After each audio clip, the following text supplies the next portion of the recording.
like, go into less debt, right? Um, and so I went to work for a grocery store that my brother worked at, and he worked in the deli counter, and apparently the person who ran the deli counter was swell. The people who ran the front were not swell, right? And I told them, look, all my classes are on Tuesdays and Thursdays, so I'm not available Tuesdays and Thursdays, and don't schedule me for a super long shift on Wednesday because I got a bunch of homework that I got to get done on Wednesday because it's all due Thursday. I'll work whatever hours you need me to work Monday. I'll work whatever hours you need me to work Friday. I'll work whatever hours you need me to work Saturday, Sunday. That's not too bad, right? When you're going for a part-time position and you make it very clear from the start that that's what's going to happen.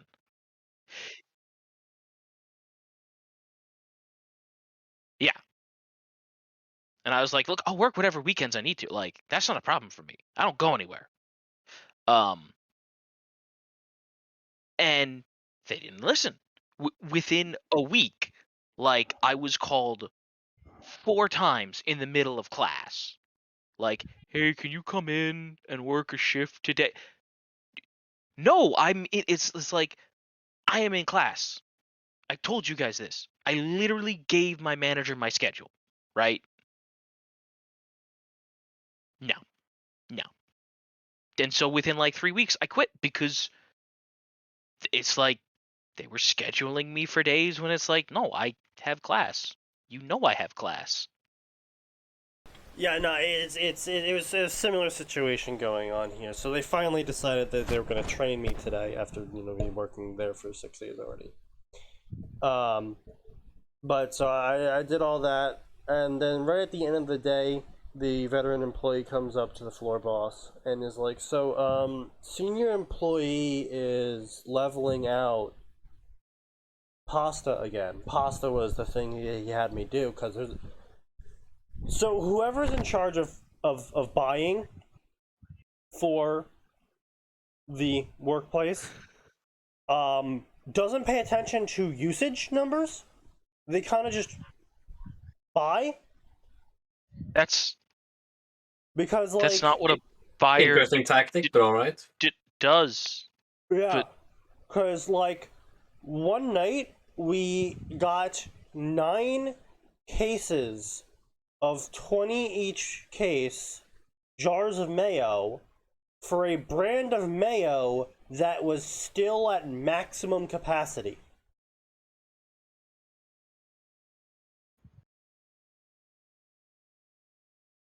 Amazing. And we're just like, why do we have 9 cases of these? Who bought them? Why?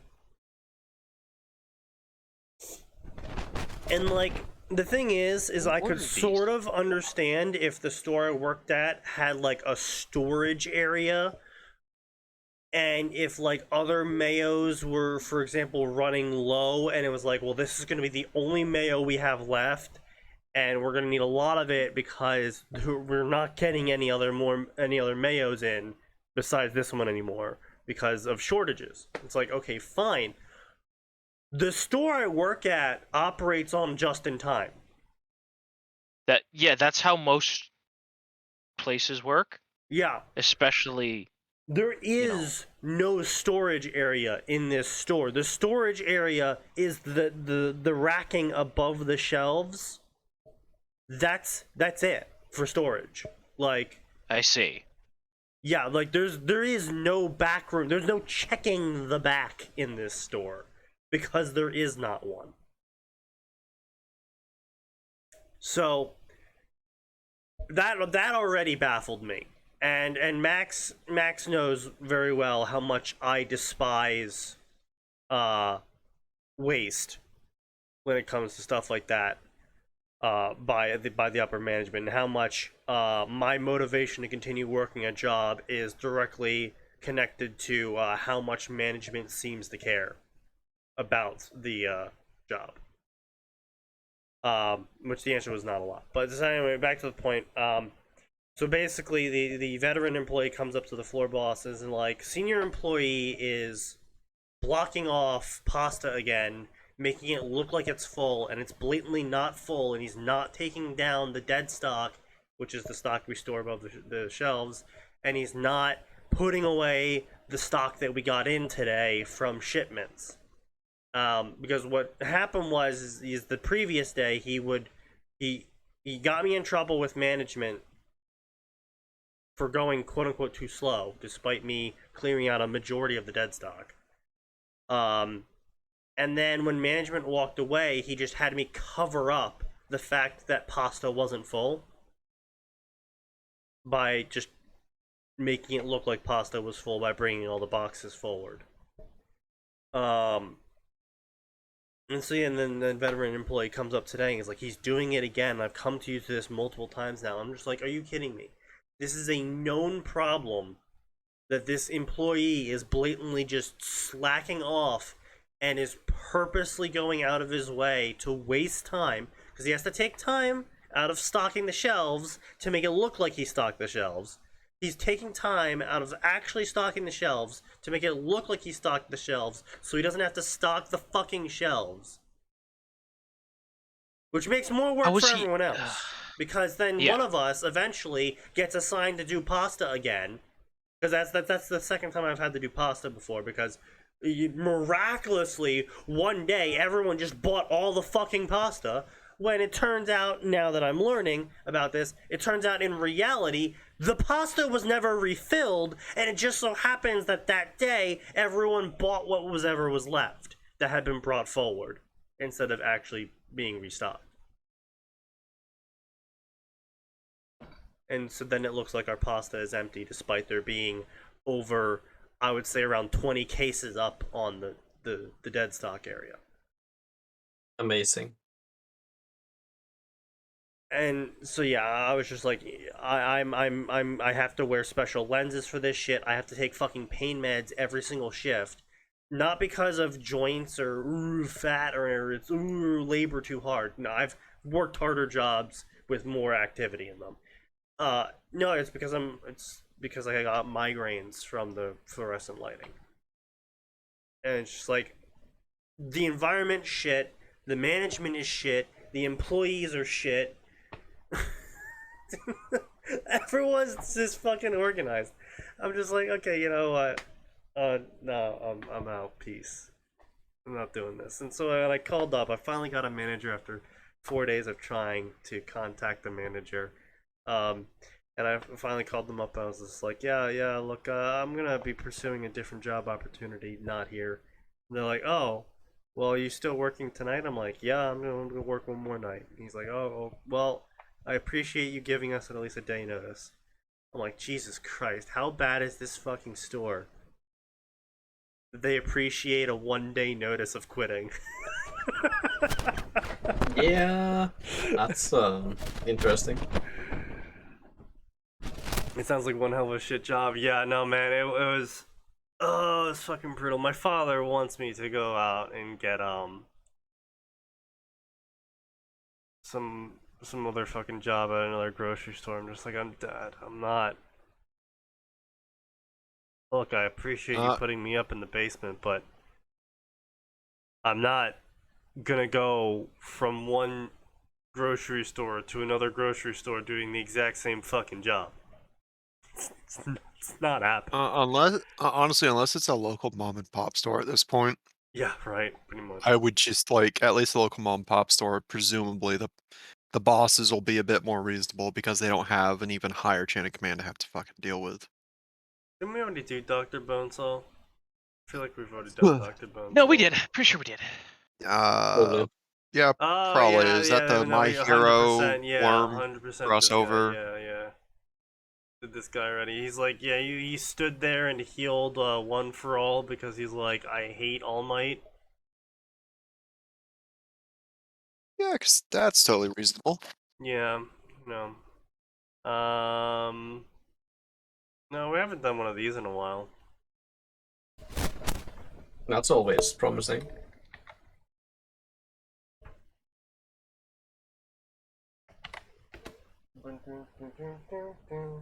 Bob. Thanks for the 1 day notice. That screams of being a shit place. Good job in getting out. Yeah, no. It's just, It's so much family drama. It's just like, you keep saying you're applying to jobs, but you keep not having a job. It's like, well, yes, it's because they have to hire me me to have a job. I can apply to all the places that you want me to apply to, but if no one hires me, I don't have a job. Imagine that. Shocker, right? Like, I can't just go and put my resume into a place and they just don't instantly hire me, because apparently both of my parents are just baffled as to how I can submit over 200 resumes to companies and yet somehow still not have a job from any one of them. It's like, welcome to the labor market you left us.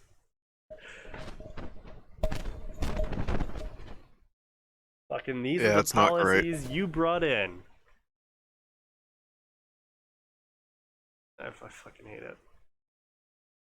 If I swear, if I have to hear my mother call me up one more time and explain to me I just need to go print out my resume and bring it into a store. Yeah, you know, I'll give her this. She's got persistence. Considering the story you told me where she walked you into a local IT place and he asked, did he submit his resume online? Yeah. Yeah. And she was confused. Yeah. For some... Just like I told you, Mom. Honestly, yeah. I don't understand why she was surprised that an IT place of all workspaces would ask you to do it online. Yeah. Yeah. Like, we won't even look at your resume if you didn't submit it online yet. Yeah, and it's just...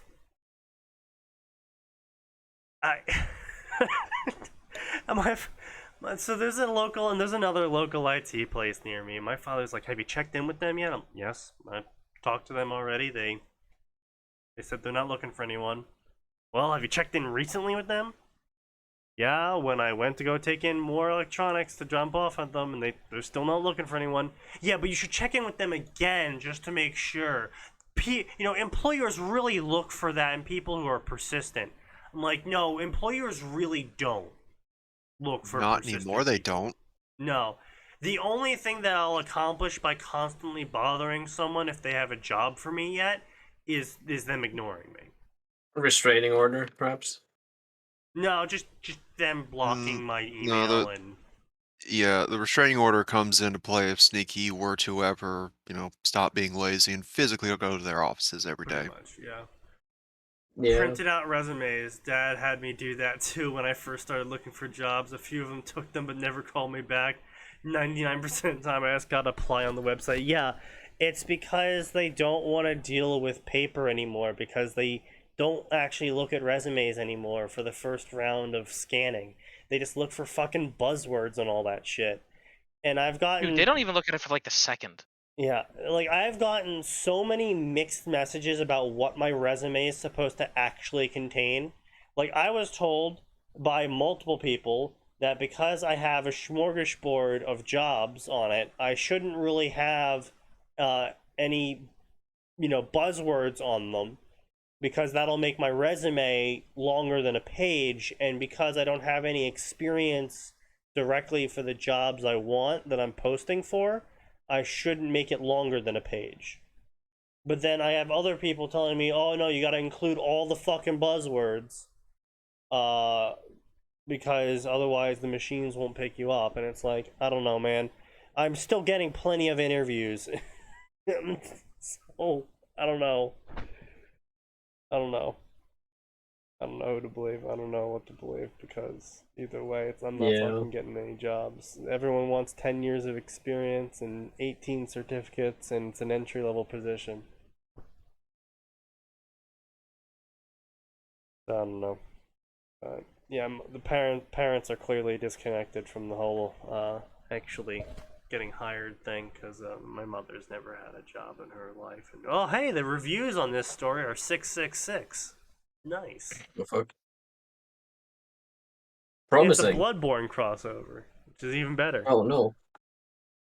It's a 3-way crossover. Oh Ruby no. Bloodborne and Dark Souls. Well, I don't really consider that much of a crossover, Dark Souls and Bloodborne. Well, sure, but like they are technically different. Have we covered this one before? Oh, no, I think we might have. C8 posted it, but that doesn't always mean we covered it. Oh, yes, yeah! We have covered this one before. I am Great. not the author of the other stories on this username. I am his brother. You may call me the Bloody Abyss. God, yeah. Oh Yes, yeah. I recognize that intro.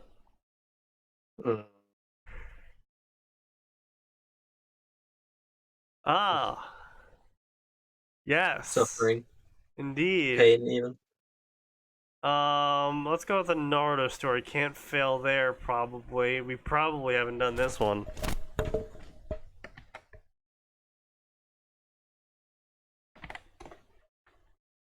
Nope. No results. Alright, boys and girls, let's go. What the fuck is that picture? I don't know. Interesting. It's Oh wait, oh, it's Xeno no Kyubi. Ah, it's right. Naruto with the Second headband. Hokage's. Second Hokage's headband, smashing his head against Sasuke's face. Great.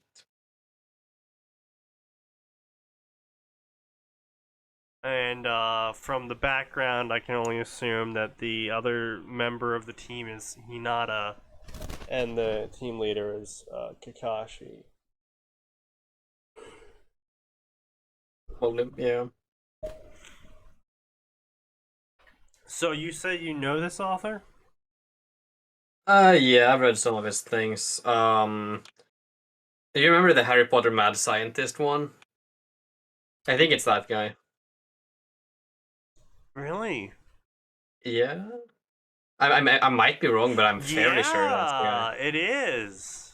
Yeah. In the mind of a scientist. Huh. There it is. Oh, I don't know how to feel about that.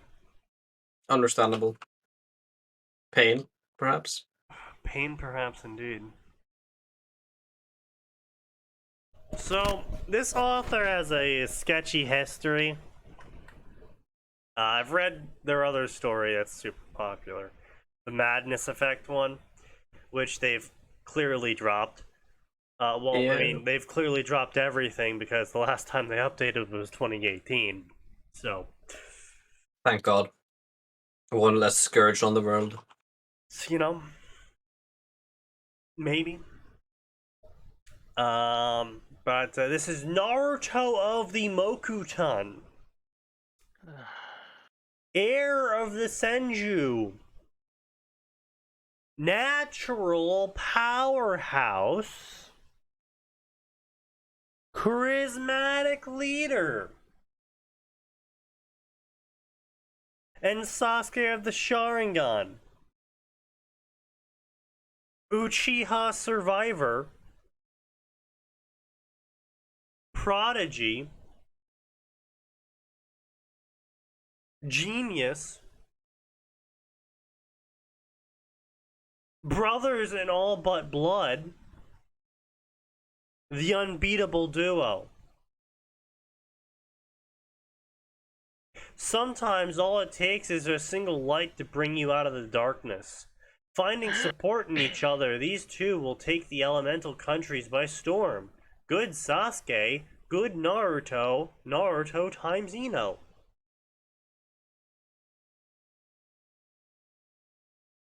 Okay. Yeah.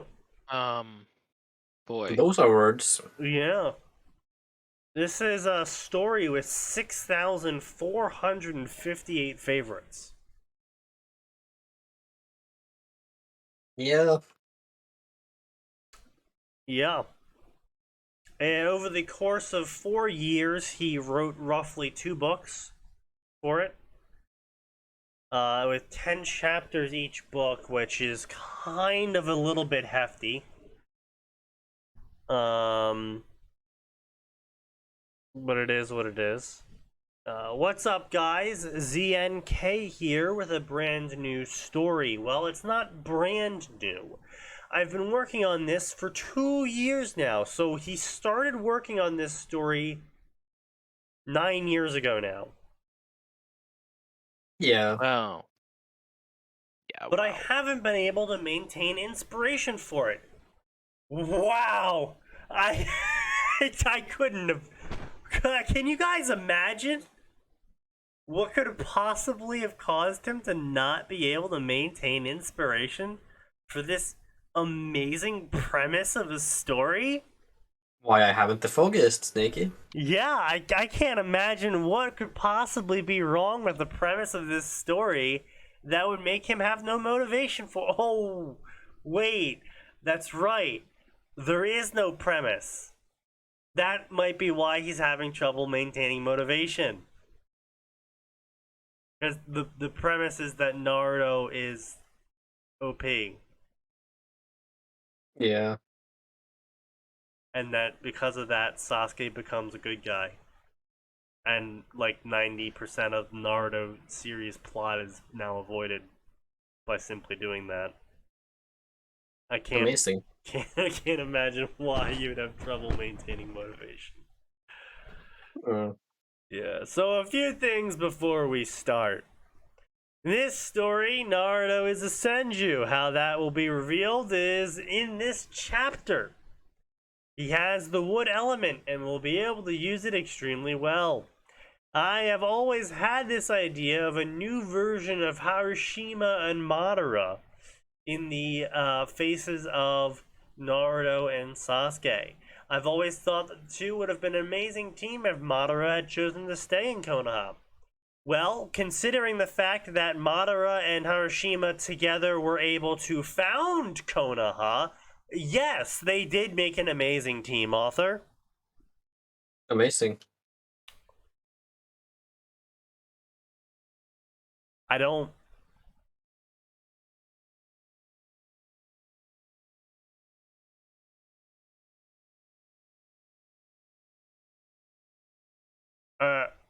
I don't know, So guys, I've been working on this really deep thought concept for a while.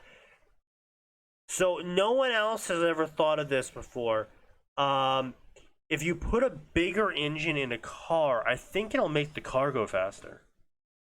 No way, dude. That's crazy talk, boy. Go back to your shed. That couldn't possibly be right.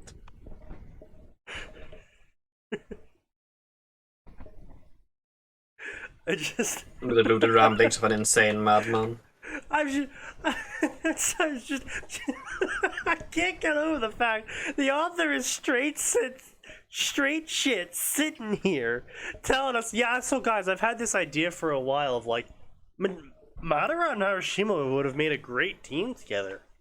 It's like, yeah. Like, they did. Maybe someone should write a story about that. Maybe someone should write a story about that. You know, call it Naruto or something. I don't know. Yeah. Maybe. Maybe. Maybe they'll found a village together or something. Who knows? No, that'd be something. But I wouldn't know how to write a story with them as the main characters, so I went with the next best option of, instead of isekaiing them, I'll just merely make Naruto and Sasuke the replacements. That is absolutely genius. My god, how come nobody thought of this?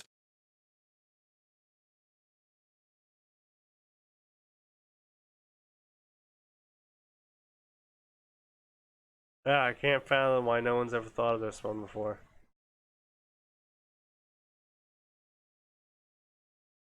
Can't fathom it at all. There will be no bashing in this fic. Sasuke will be a good guy. Kakashi will not be a terrible sensei. And the village won't beat Naruto. The village never beat Naruto. Kakashi was a shit sensei. because he's a flawed person with major trauma issues, not because he's some sort of...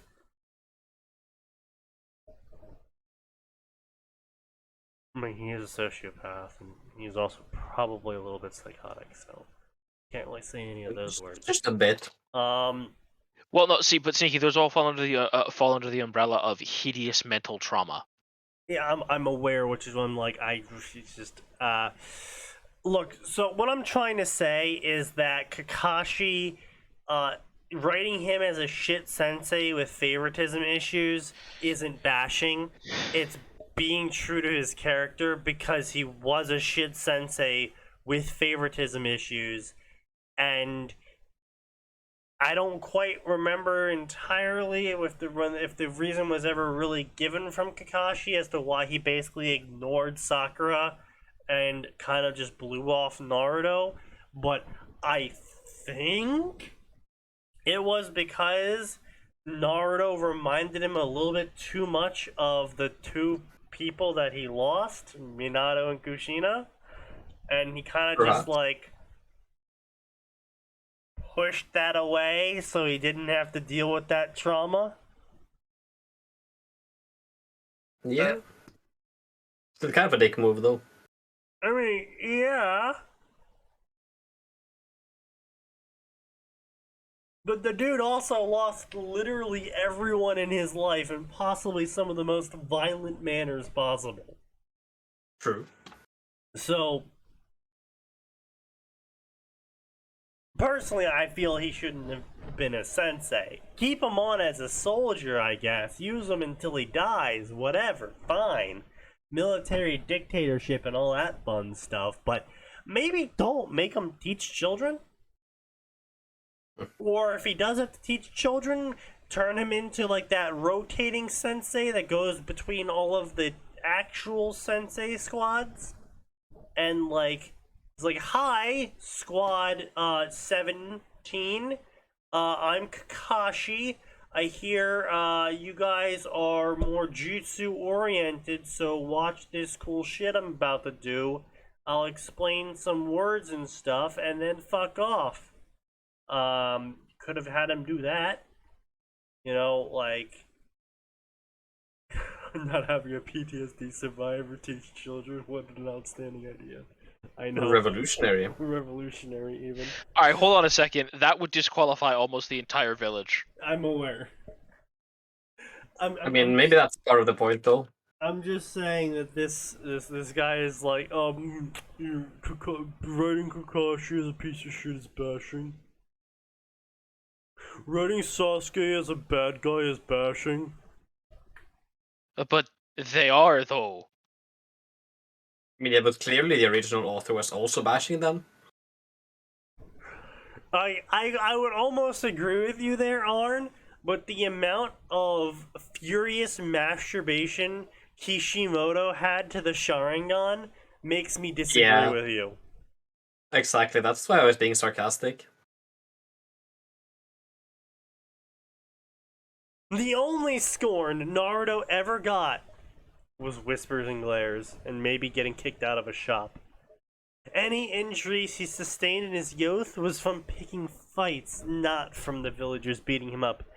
Again, they never did that in canon.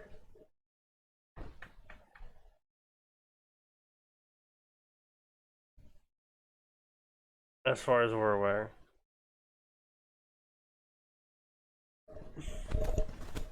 Anyway. Yeah, like I say, that was not something they did ever that we know of. Sensei. 8-year-old Uchiha Sasuke stood, his arms crossed, watching with cold eyes as Akamichi Choji and Naru Shikamaru, both his age, stood opposite each other in front of the also, teacher. I want to say, I thought of something. He might have been giving so much favoritism to Sasuke because, like, even if there was no, like, voiced pressure on him, it's like, alright, you've been given the last Uchiha. Well, don't screw it up. I mean, also, you've been given the Last Uchiha. You're the only one with a Sharingan. Also, by the way, he's got a massive suicide murder complex that may or may not see him run off the village, become a rogue ninja, solely to kill his brother. So we're counting on you to make sure at least this suicide murder is successful. We hope that's not too much. Wasn't the worst they ever did was physically throw him out? I think no. I think Did they he even no. do that? Well, yes, but no. So the only time I ever remember Naruto getting thrown out is because he pranked the guy.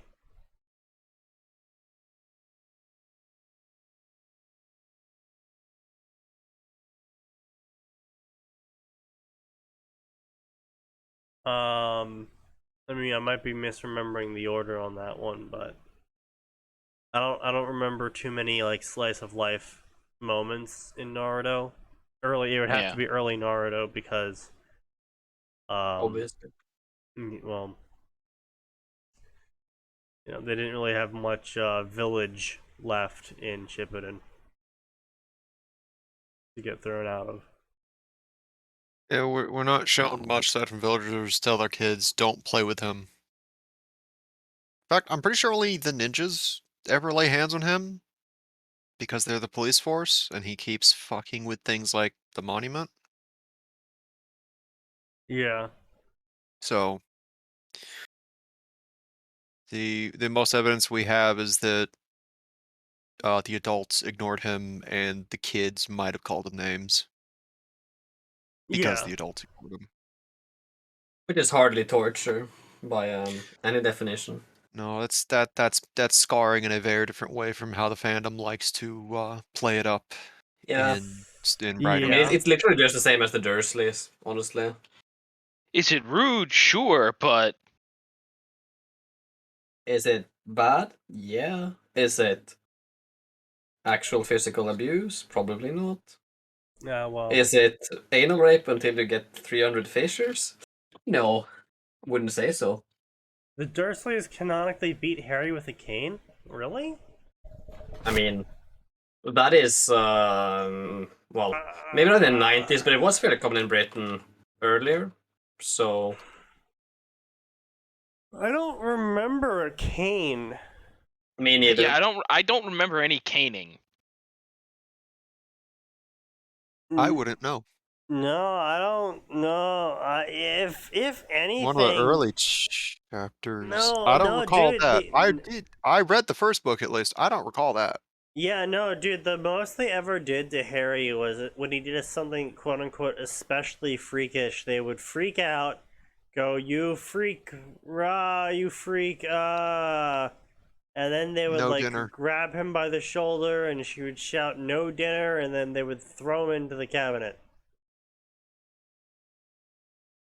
Which, And- admittedly, rude. Yeah, I mean, yeah, that's obviously a little bit rude, but not exactly we're denying you the ability to exist sort of level that some authors reach.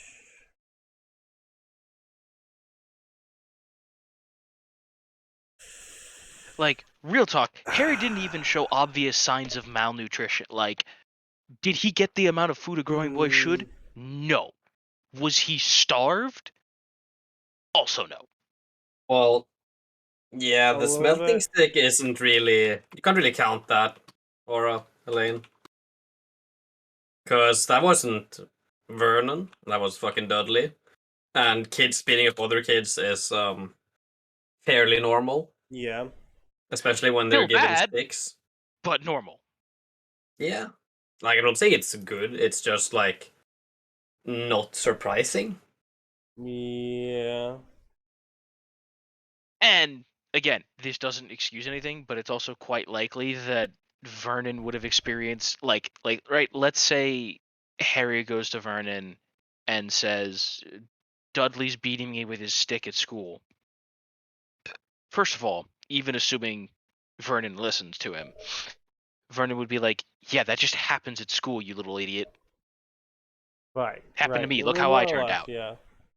Because, like, real talk, British private schools are fucking terrifying. Yeah, well, I mean, British.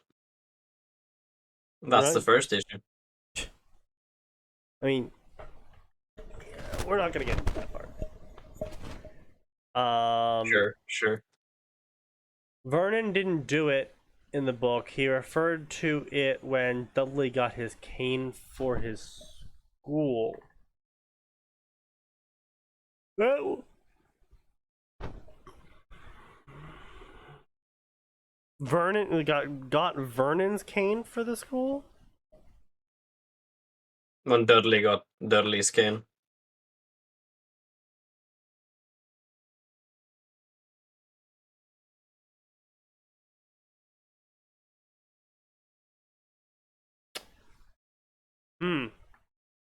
Yeah. All right. I can't pull up any sort of reference. Even if it was an offhand reference, I'm sorry, that doesn't count. Yeah. I just it doesn't count. Blah blah blah. I don't want to beat up my friend. Blah blah blah. This is a traditional spar, not beating up your friend. Blah blah blah. And then Shikamaru walks off the ring and goes, I'm out. Sensei, call the next pair. Okay, look, so I understand military dictatorship. I understand you're training these kids to become desensitized and, fight and kill people for the state. I get it. But an 8-year-old is still an 8-year-old, no matter how well trained. And sometimes they're just not gonna bark on command. Yeah, pretty much. Yeah. Doesn't really matter how well trained they are. They just kind of will do their own thing. It's And almost like kids have short attention spans. yeah. Almost like that. One could say. Wouldn't that be weird? Anyway, he calls Naruto and Sasuke up. The author takes the time to describe what Sasuke and Naruto look like. Then they start bad-mouthing each other, and Iruka's like, "Stop being children, you children!" Which, I mean, fair, that's what every school teacher does. Yeah, blah blah blah, face you in battle, blah blah blah. Blah blah, Naruto, why aren't you listening to me? Blah blah blah. You brat, blah blah blah, again. And then they ran at each other, and they were gonna do the things to each other, and Naruto was gonna do a technique, but Sasuke had the Uchiha technique, and he did the Uchiha technique. And they were both angry and hurting after hitting each other. The Uchiha technique is in fact just the Konami code, right? Yes, of course. Alright, listen. It would be a lot more interesting if the first technique that Sasuke ever busted out was a good old fireball. I mean, it is. Fair, but not the fireball I'm talking about. Like a D&D fireball? Yes. A proper fireball. The kind that explodes. I mean, his explodes. Did it? I thought it was really more of a flamethrower. No, it's literally called than a fireball. Great Fireball Jutsu. Yeah, but it always I could have sworn it was more of a flamethrower motion. You're thinking of That's a Phoenix separate Star Jutsu or whatever it's called. Oh, I am. No, that one's a bunch of shuriken lit on fire. There is like a legit flamethrower attack at some point, but that's later on. Pretty sure. No, that Sasuke's normally is throwing out like proper exploding fireballs. So. Yeah. Pretty sure. All right, sorry, I'm back. What did I miss? Nothing. Just us going over some stuff. Anyway, so they start bad mouthing each other again. I mean, look, the spag is good on the story. Okay, there's really nothing else to talk about here. It's children being children, and Iruka's being angry at them for acting like children. Just pretty much all that's going on here. Yeah. Let's see. Blah blah blah. Blah blah. I'm gonna be the Hokage. Believe it. Blah blah blah. Without dreams, we fall into stagnation and we become inconsequential. Stagnation and inconsequential. What do those words mean? No, but that's what Grandpa said when I told him I wanted to be Hokage. Blah blah blah, don't be hard on Sasuke, blah blah blah. Both of you have darkness in your lives, Naruto. A darkness no one truly can understand. And Sasuke was shocked by this information from the village leader. Naruto had a hard life?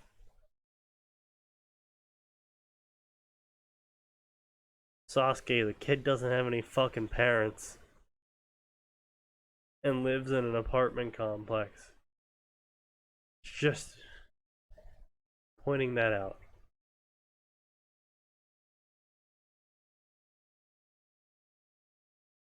That's just part and parcel of living in the Hidden Leaf Village. Yeah, in part and parcel. Yeah, occasionally you get a Mega Maniac that's gonna try and take down Leaf Village. That's just Thursday for the Leaf Village, eh? Yeah. Fair. Oh, hit the wrong button. There we go.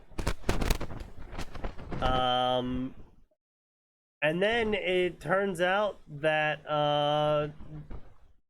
Hokage was using a shadow clone to visit them the whole time and act super mysterious because he could. I mean, okay, hold on. That pretty much fits with the old man. And then Naruto's like, well, thanks to the old man doing that, I now know you can transfer memories with my clones. And I can learn a bunch of things. Blah, blah, blah, blah. No. We're just gonna go super accelerated, aren't we? Okay, they're friends now. So they fought once when they were 8 years old, apparently, and that's where the major deviation happens, because they're best friends now, and Naruto's awakening his bloodline. Okay, look, I mean, listen, I get it. Men do, in fact, forge incredible friendships through beating each other up, but it takes a few more rounds than that. Yeah. You look tired. I was up all night. Yeah, same here. I was reading a bunch, and blah blah blah. Shut the hell up, blah blah blah. Classes started. And Sasuke's like, yes, I'll specialize in every category. Yes, this makes sense. What are you, a rogue? There's a joke for Sneaky. More like a roach. I mean, fair, but... Perish. You don't seem the Genjutsu type. Well, when I have my Sharingan, it'll come naturally to me. Sharingan, I'll tell you what that is later, Naruto, but not now. And Naruto's like, yeah, I'll also specialize in every category, but I'll focus more especially on these categories.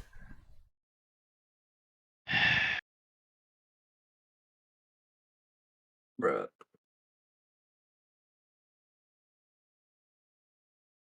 Oh, hit the wrong button again. I didn't know we could pick our teammates.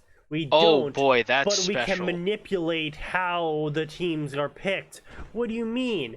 well, if one of us gets the best grades and one of us gets the worst grades, we're guaranteed to be on the same team.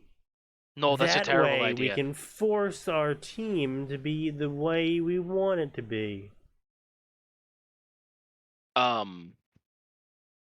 If you're training small children Yes. to go forth and be soldiers, you would not take your highest performer and put him with your lowest performer, because that will give you at best an average, which isn't really how averages and statistics work, but that's beside the point. Because this author's not smart enough to know that. What you would do is you would take all of the people who are most likely to succeed and put them on the same team to give them a disproportionately high chance of success relative to everyone else. And you would, in fact, stick your lowest performers all in one group so that if they catastrophically screw it up, only low performers are lost. And you would, frankly, give them a teacher that, while the teacher is perfectly inadequate, also the lowest performing teacher available. That's all right. In the hideous mental calculus of we're training 8-year-olds to use fireballs, that's the calculus. Blah blah blah. If Sasuke died, there would be no more Uchiha. Blah blah blah. And keep in mind, both Sasuke and Naruto are 8 years old currently. And Naruto is like, oh my god, I've unlocked my bloodline. And Sasuke's like, what the fuck are you talking about? And Naruto's like, look, I thought happy thoughts and suddenly trees grew around me. Author. He's not supposed to start causing trees to sprout with happy thoughts until, like, 13 at the soonest.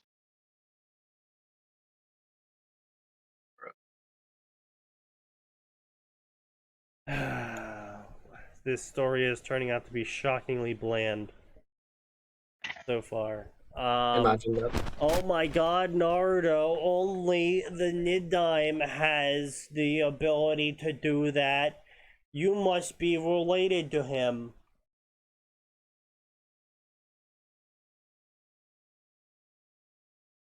Wait, Nidaime, isn't that the second Hokage? Yep. Yeah. Wasn't it the first that was the Woodmaster? Or was it the second? It was the first. This just in. Yo, Naruto I'm glad also that I can can't remember count. that, but, like, learning calculus was beyond my brain. Thanks, brain. Yeah, that's why I complain to Max about that occasionally, where I'm just like, I can precisely remember the contents of this one episode to this one cartoon I watched back in 2009, but I can't remember what I did yesterday. Like, thank you, brain. Yep. So nice. Hmm. Can you get some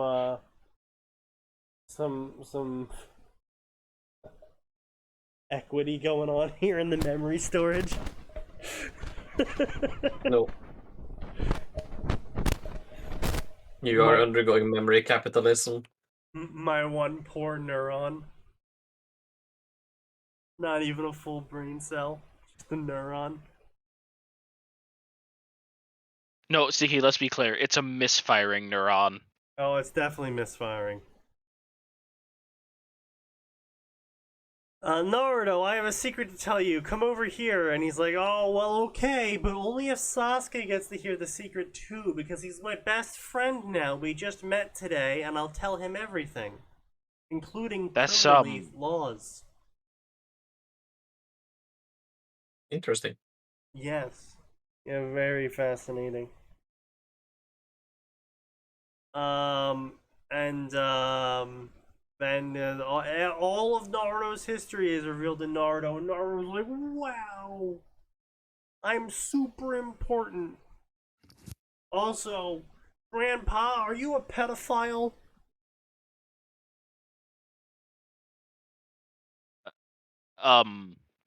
Boy, that's a question to ask. Yeah, I don't know. It's there. Yeah. Sure is. No explanations necessary.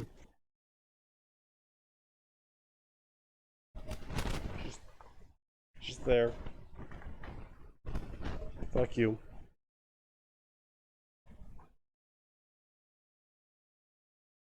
What do you think? Personally, I think this chapter was great. Usually, I would just have a jump straight into the action of a story, but I felt the need to show that Naruto and Sasuke are actually best friends for the first time they meet. In the next chapter, we'll time skip massively 4 years into the future. Or 2 years or something, I don't know. I forget. When do they graduate again? 10 or 14?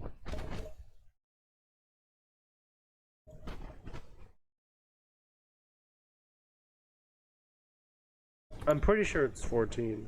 Or 12, maybe.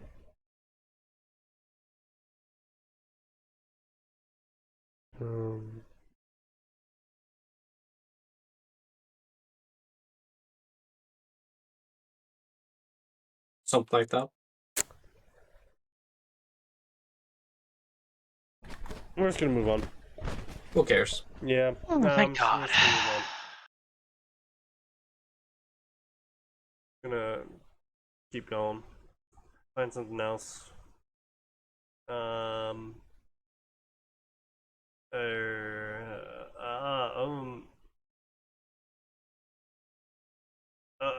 Who's familiar with magical girl Lyrical Nanaha here? Not me. Me. Grace and Tears, so it's just me. Nose was Okay. as well, but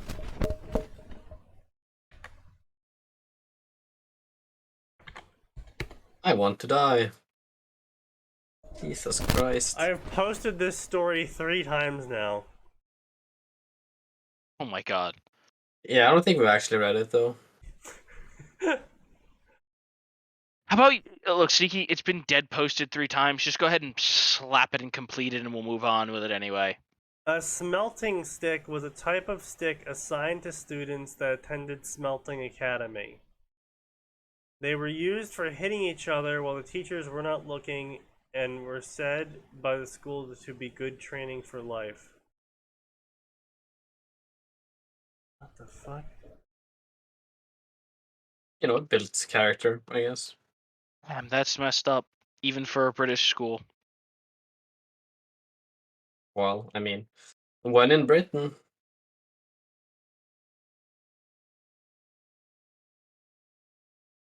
Okay. Okay, LA.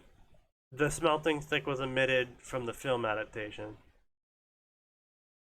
Basically, personally speaking, because J.K. Rowling had such a absolute authoritarian control over how the movies were made, I personally feel like the movies are just the V2 version of the books, and Yeah. generally details that either she wanted to emphasize more were brought out in the movies, or she wanted to emphasize less were removed from the movies.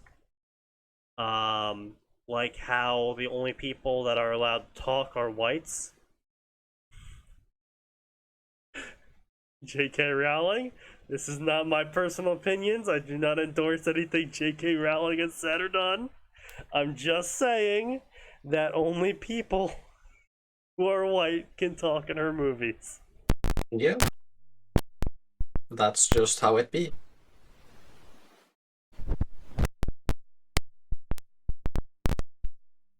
Don't shoot the messenger. In 1991, Dudley was assigned one of these sticks when he was going into Smelting's Academy. He immediately took to carrying it with him at all times. Vernon quickly began encouraging him to put it to good use by telling him to swat at Harry with it.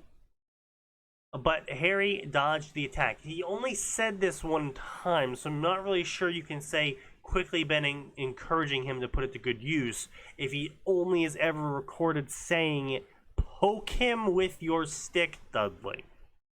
You can't really say either A, Vernon threatened to swat Harry with the stick, or B, Vernon ever used the stick on Harry, because the only time that we have written in the story about the stick is Vernon telling Dudley to poke Harry with it.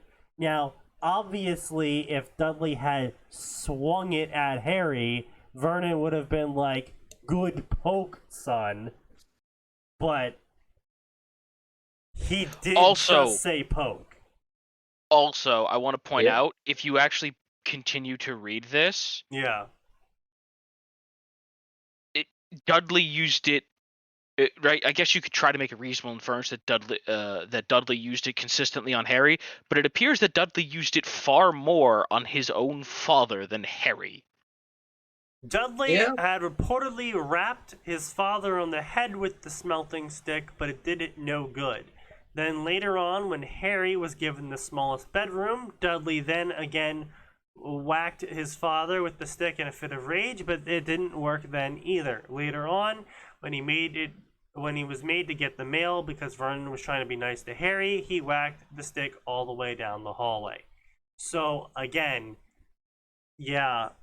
it's the stick was actually written more being used on Vernon by Dudley than on Harry. Yep.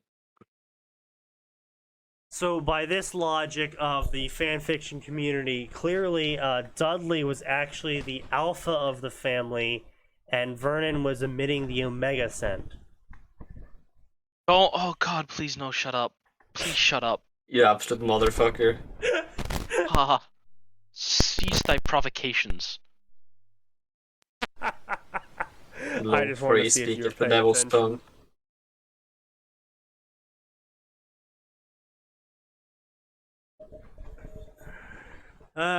Yeah, well, we were paying attention.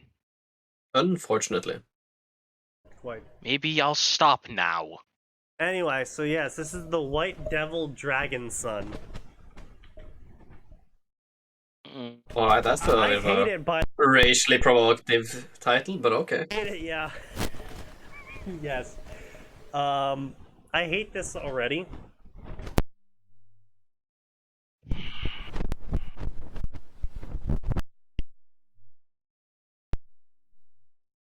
Yeah. 7-year-old Hayudo Issei was orphaned when an incident occurred, and he was adopted by Takamachi the White Devil Nanoha, and was raised by her to become an excellent mage. Now, 9 years later, after knowing that Earth has a magical and supernatural world, Issei traveled back to Kuwa with his new family to try and talk to them. Calm and collected Issei. Featuring Fate, Vivio, Issei, Sona. We have. Oh, have we?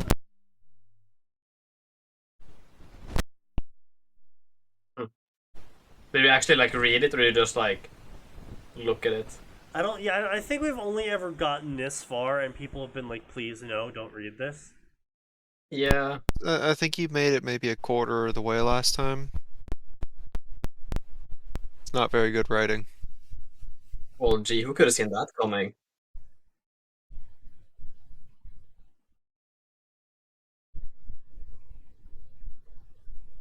Oh, wait.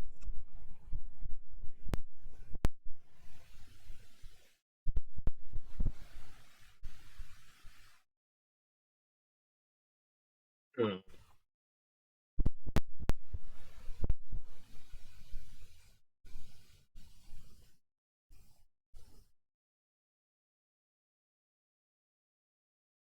Hmm. Perhaps.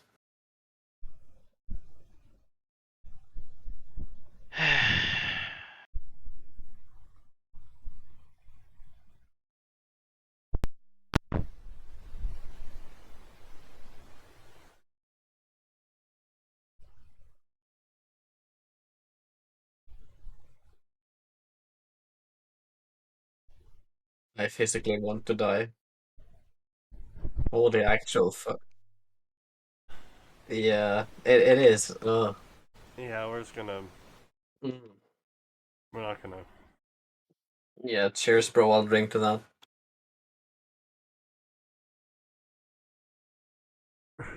What the fuck did I see? Pendragon at Google? Oh no. Oh, Oh. what? Wait, hold on. Have we not done this? I think we might have. I just read that and I wanted to die. Just that extra tiny bit. Yeah.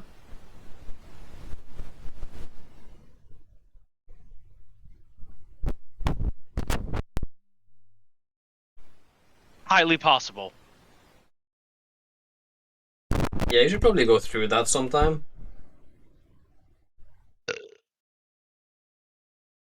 There's how many thousands in there? You can't go through it. Yeah. Well, maybe you should just, I don't know, burn it all and start anew.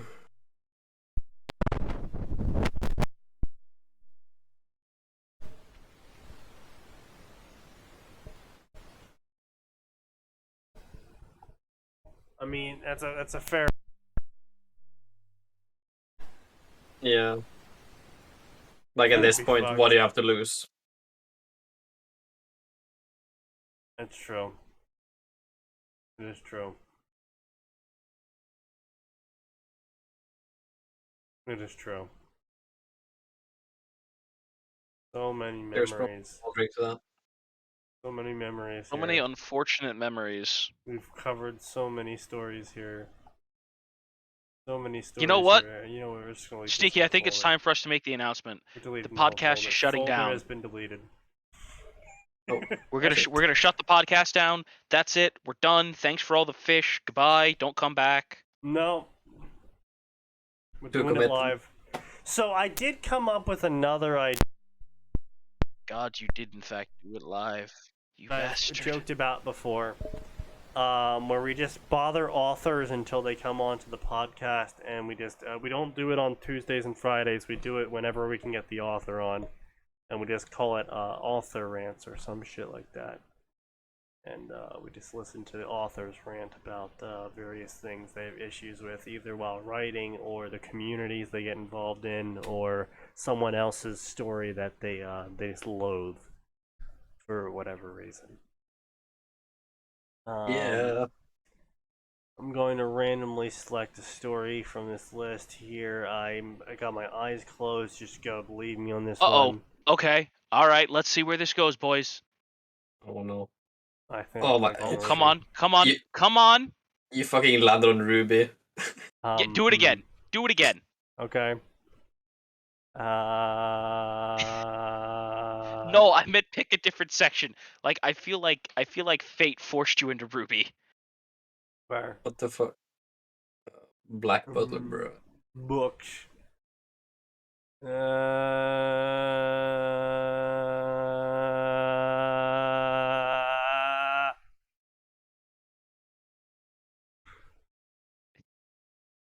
Okay.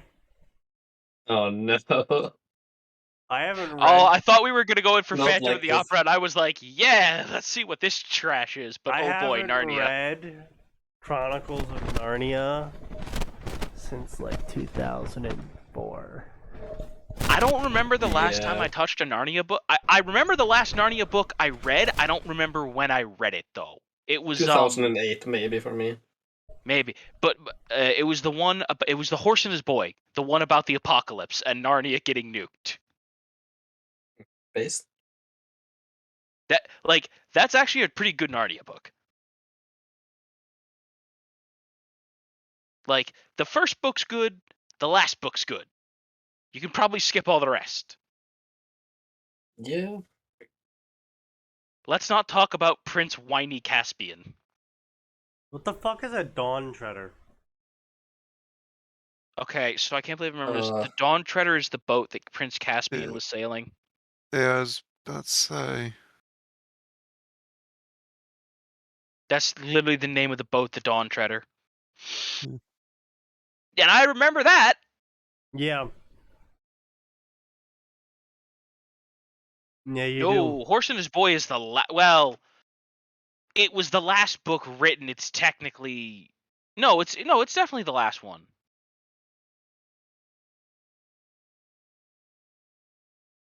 Anyway, Voyage of the Dawn Treader, Narnia, a place that I have always wished to go. I don't. Fuck that. Holy shit, Yeah, no. no. Holy fuck, no. Now I'd I'm rather go to a random finally isekai here. place than that. Fuck them. Right? Sort of in Narnia, I guess. I am actually on board the Dawn Treader. And sure, I can swim and I can I was fight. thinking of The Last Boy. The Horse and His Boy is the 5th book, but it's like a rewind in time. Look, the only book I've ever read was The Lion, the Witch, and the Wardrobe. Yeah. I don't fucking remember I- anymore. It's been too long. I wasn't even aware there were other books.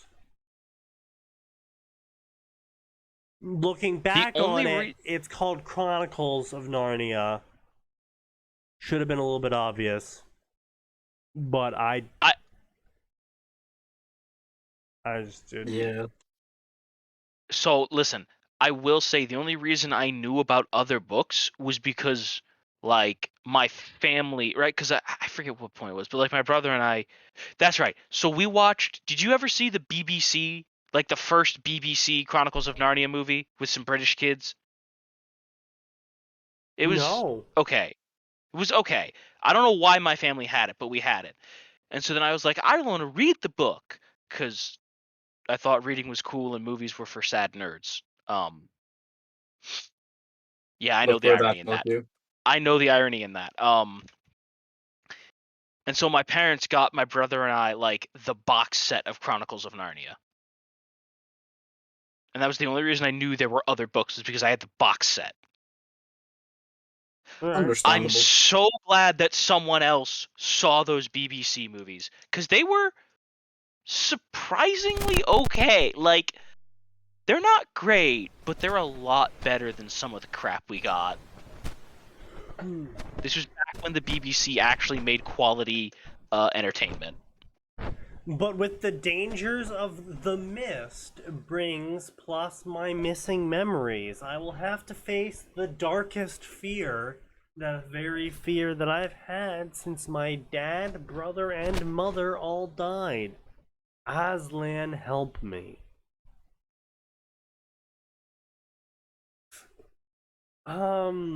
Caspian times OC.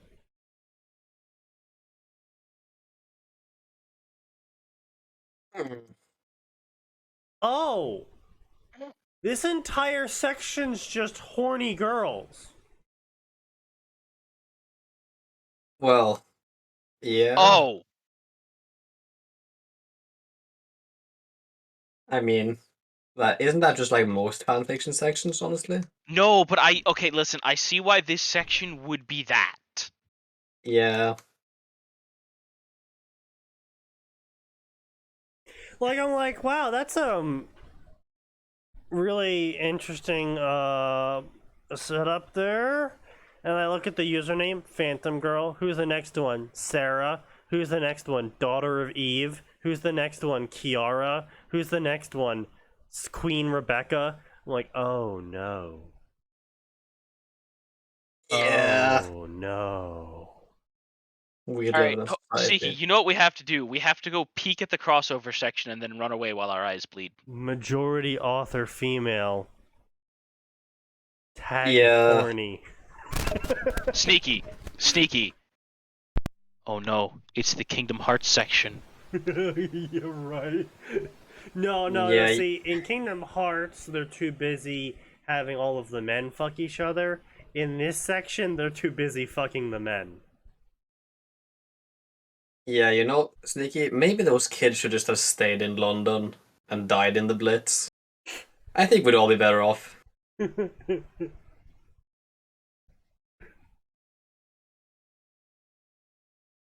Bonnie Scotty. Brine Rose. Lady of Stormness. Mystic Light. Yeah. All right, like I said, let's go take a look at the crossover section and then never come back to this cursed place again. You know, for once We I were actually gonna agree with read a Atin. Narnia story, but never mind that. 'Tis a silly place. Yeah.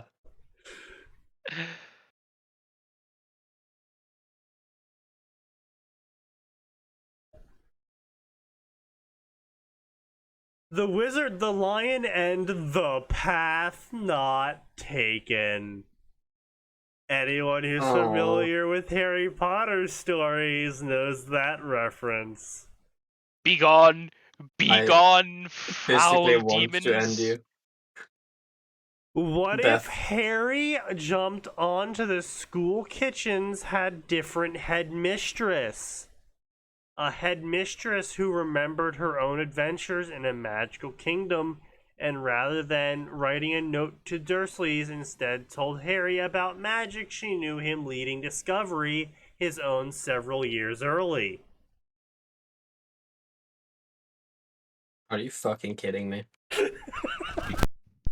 Uh, I hate that I actually know what the author is trying to make, like, into a plot here.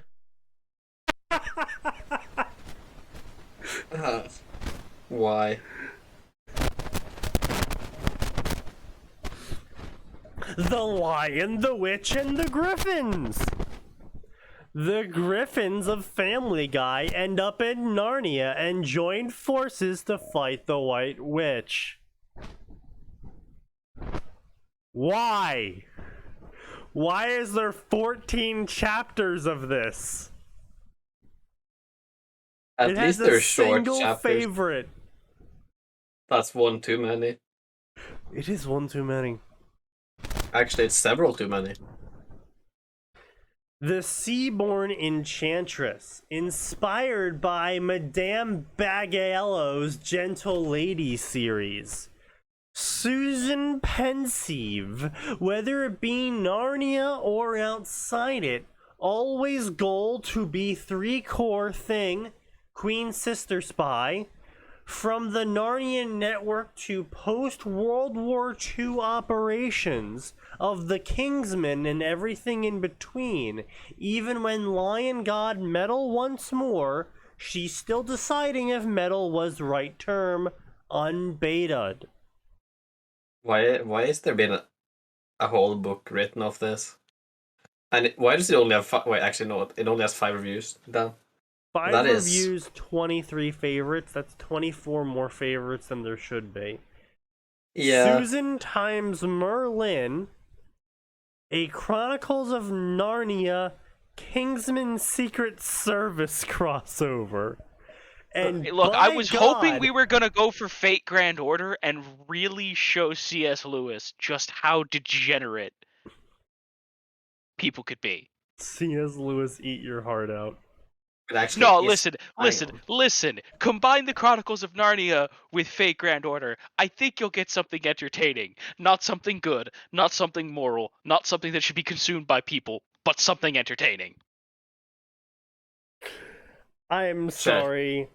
It's just, you said C.S. Lewis and you said Fate Grand Order, and my brain immediately went to C.S. Lewis was actually a girl and got summoned into Fate Grand Order. No. While it was Just C.S. crossing Lewis. over. No, Sneaky, listen. Just C.S. Lewis. But you put him in a dress. Unfortunately, I hate to be the bearer of bad news, but there are actually 0 Fate Narnia crossovers. That is fantastic That's news. good news. Listen. I was shit posting. I'm Yeah. actually thrilled that there's none of those. However, Genuinely thrilled. there are actually 2 Narnia Les Miserables crossovers for some ungodly reason, and also Wait, How to where are Train you Your Dragon- checking? Is it just Narnia crossovers. Sneaky? Dare we Also, plumb the depths of the other forbidden sites? 9 crossovers No. with a Bible for some No, I'm reason. good. Well, I Wait. mean, Wait, Chronicles of Narnia was a written by use- C.S. Lewis, and Chronicles of Narnia was explicitly allegorical. So There's a user here called Jesus' Girl Forever. damn you, Japan. No, I think she's saying she's horny for Jesus. Yeah, that is likely. Y'all motherfuckers need Jesus, but I don't want him anywhere near you. On second thought, stay away. Be gone. Yeah. Wait, formerly known as Narnia Nut. Okay. Alright, that's just a shit post. That's just a shit poster. We can move on. No. And the Before I say anything wardrobe. else, let me say I am a Christian.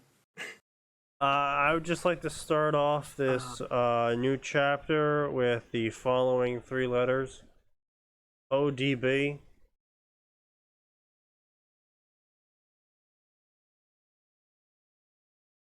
Thank you.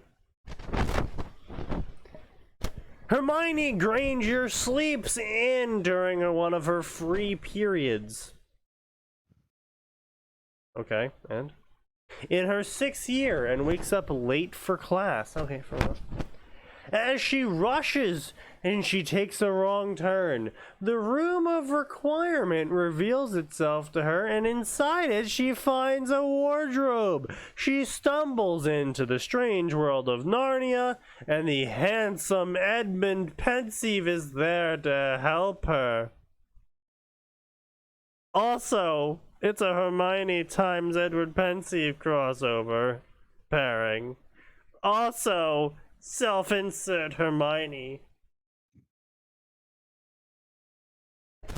Well, of course. Everyone knows where that was going. I mean, if it's a fucking Hermione protagonist story, it's a self-insert. 10 out of 10 times.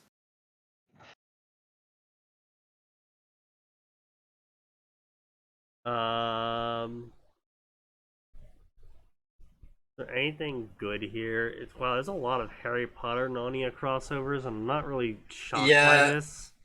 It is the most, well, yeah, the biggest category. 300 British fakes. authors. Yeah. Talking about magic and children. Surprisingly, there's also 10 Hetalia crossovers. I wish to die. 9 Hunger Games. 7 with his Dark Materials. Damn, that's a name I haven't heard in fucking forever. What the actual fuck? Yeah, because his Dark Materials is actually alright.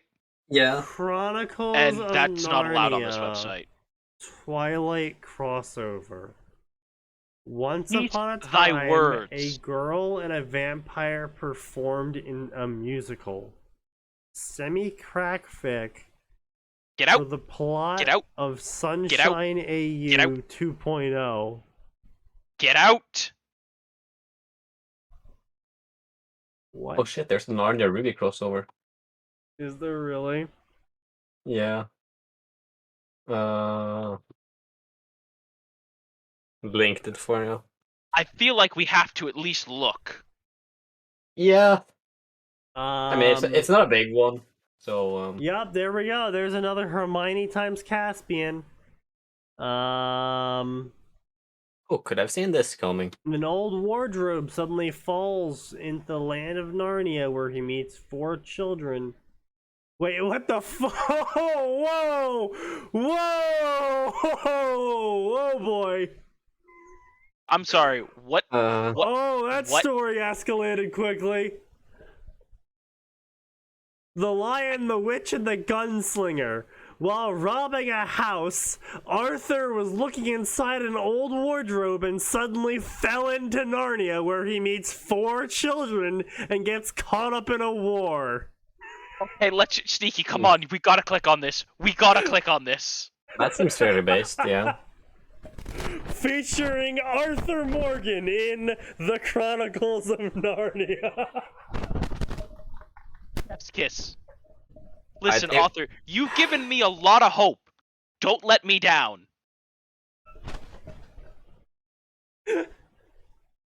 Hey, wait, when is Red Dead 2 set? 1840 something? Why? Isn't it like wait, hang on. Because I'm trying to remember when the actual wardrobe for Narnia was made.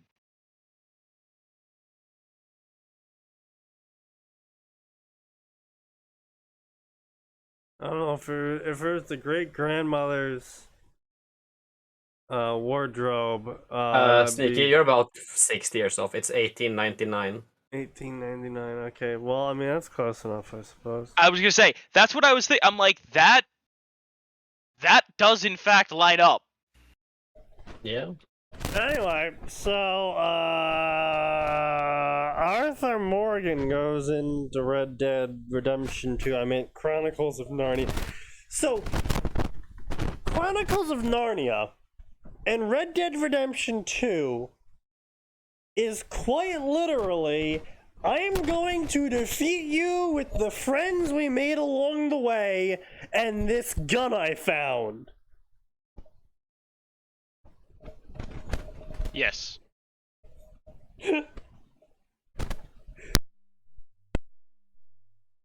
Along the way? No. The one after that. This gun I found? Yeah, what the fuck?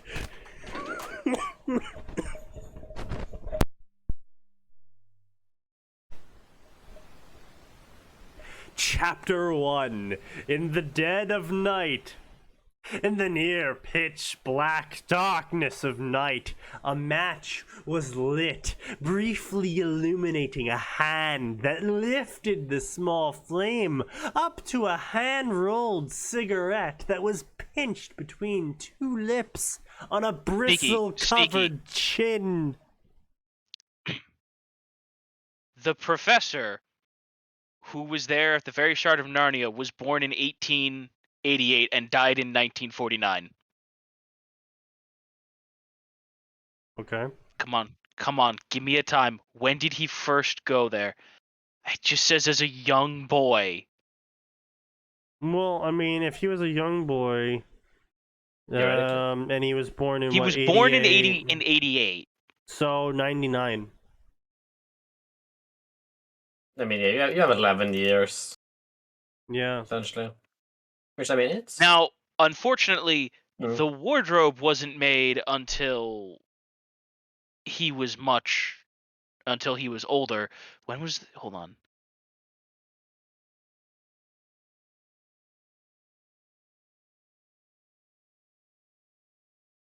Nah, it didn't say when the wardrobe was made. Damn. But The wardrobe always existed, Atin. no, originally, because this is the thing people forget. The whole thing started out because some dude made magic rings that let people travel to other worlds. Just casually. Casual. You know, indeed. yeah, it's a really good thing there's no Fate crossovers, because that would 100% be just like, oh, Selvage did it. That'd be fucking gay. Oh god, yeah, they would just make his uncle.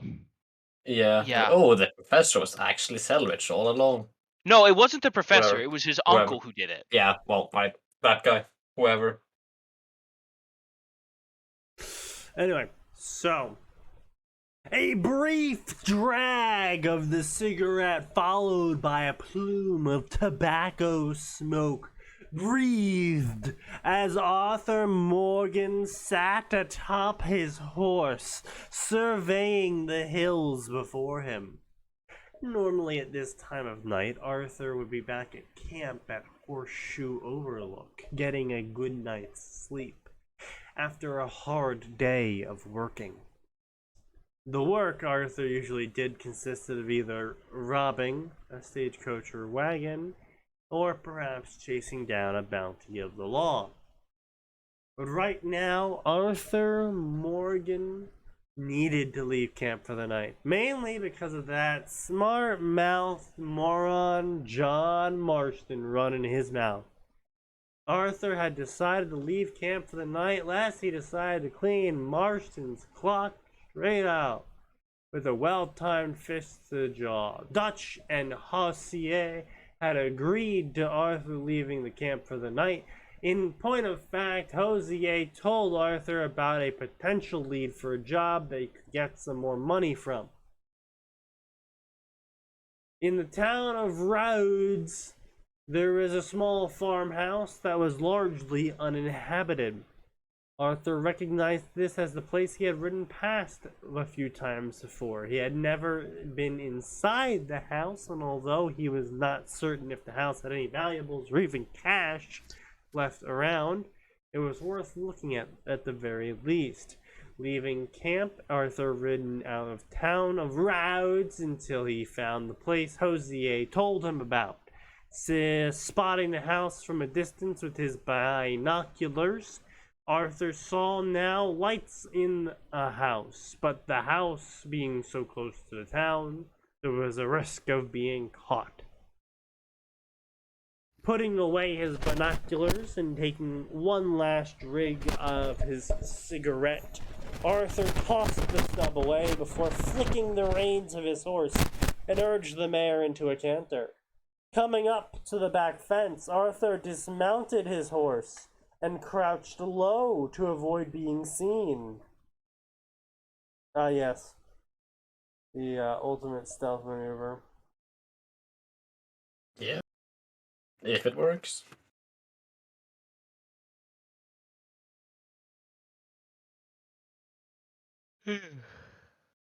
Well, this certainly is a very meaty narrative, I suppose.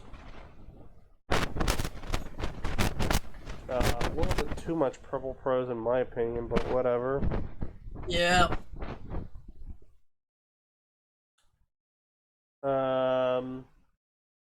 And blah blah blah, farmhouse, blah blah blah. I mean, it's not complete trash, which I'll be frank, is in fact amazing.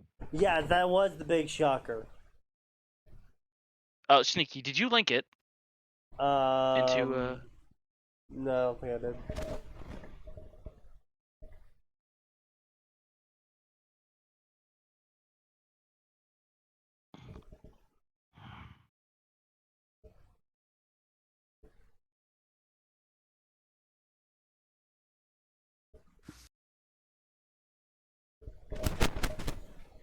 Alright.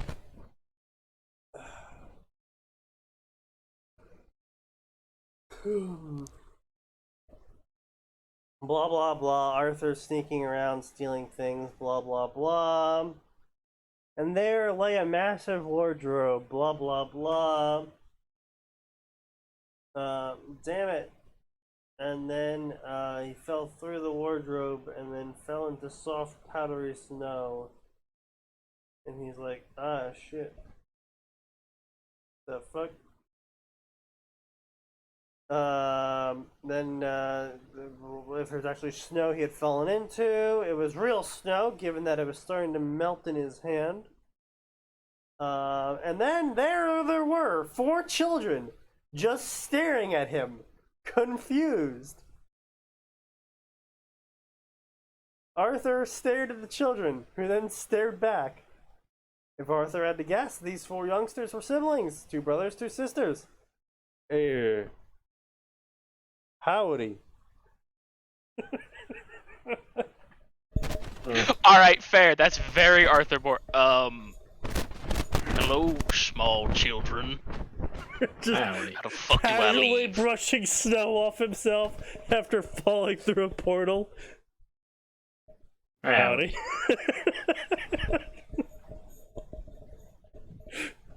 Who are you? How did you get here?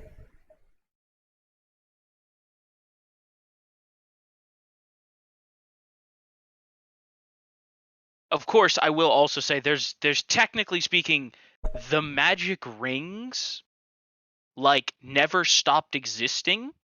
They're actually important in the last battle. Anyway, point is, like, there's nothing saying that Arthur Morgan didn't find one of the magic rings and end up in Narnia. Yeah, except the author canon-wise, this works. I'm not okay with what the author says next.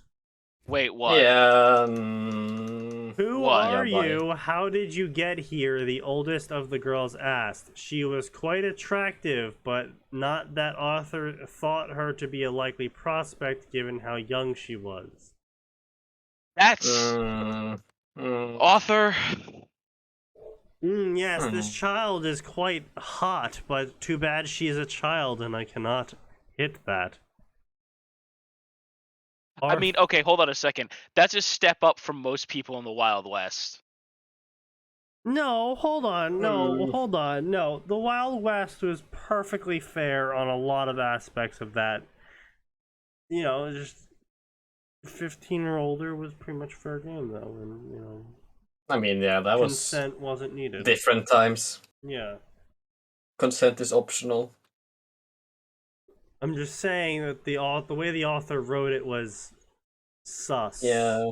Yeah, no, definitely. At least it's better than a lot of other authors. Because, he actually said, no too young. True. Yeah, at least there was no author that said, don't worry, he's got the body of a 5-year-old because he works out a bunch. Yeah. Because actually working out makes you de-age. Yeah, no, it makes you age higher. Remember, he was 3? Yeah. Oh, yeah, but like Arthur Morgan in this case. Oh, yes, of course. Yeah, he worked out so he was younger.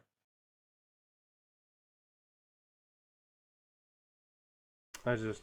Blah, blah, blah. I came in through the wardrobe, Arthur replied. It's a mighty big wardrobe, he said faintly as he looked around the wintry landscape. Are you here about the broken window? The youngest boy asked nervously. What? Yeah, also, I do want to window? just say, just for a point of reference, at the point that they were in the wardrobe, she would have been 13. Yes. What broken window? Who are you? Arthur? Arthur Morgan? Who might you youngsters be? The youngest came forward and said, I'm Lucy Pensieve. She stuck her hand out to shake, a bright smile on her face. Arthur felt himself smiling back as he shook hands with the little girl.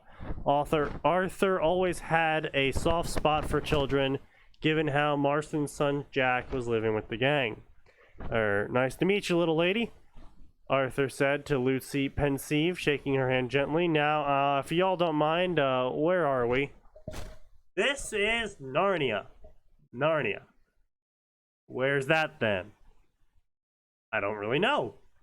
We came in here through the wardrobe playing hide and seek. Right.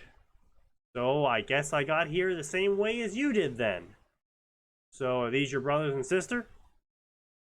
We are, sir, the oldest boy replied before Lucy could say anything. I'm Peter, these are Susan and Edmund.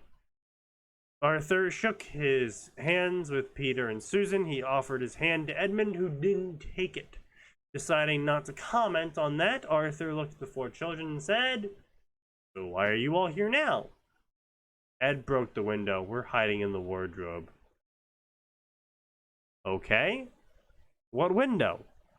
We were staying with the professor while the war was going on. We were playing some cricket. War? What war? What war's going on? Yes, the war. It's been going on for a while now. A war against who? Germany? Germany? What do they do?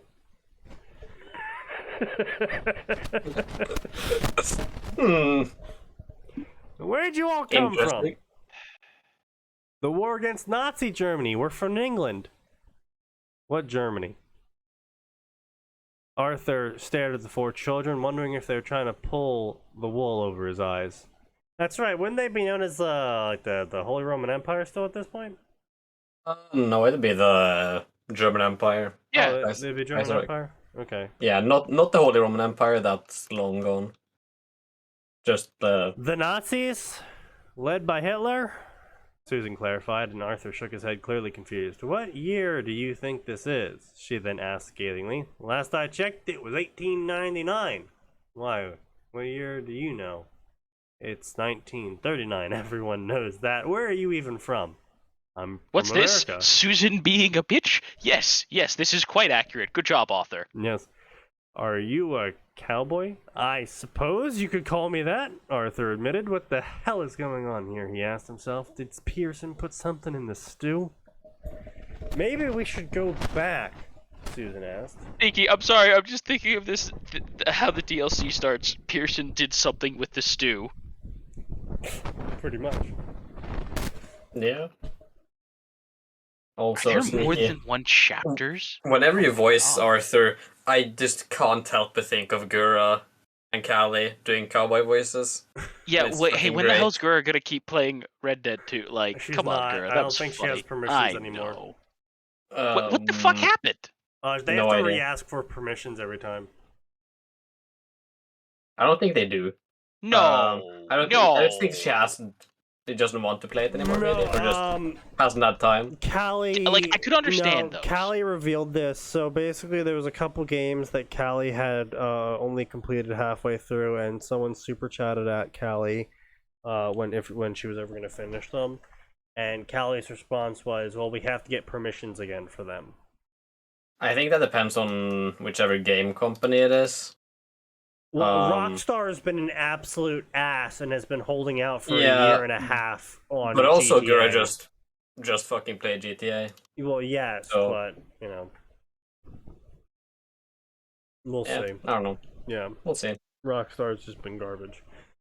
I mean, yeah, it's fucking Rockstar. He's the adult here, and he's carrying a gun. So Arthur should decide what happens now. I Susan, mean- Edmund, and Lucy all blanched. They saw the revolver on Arthur's hip.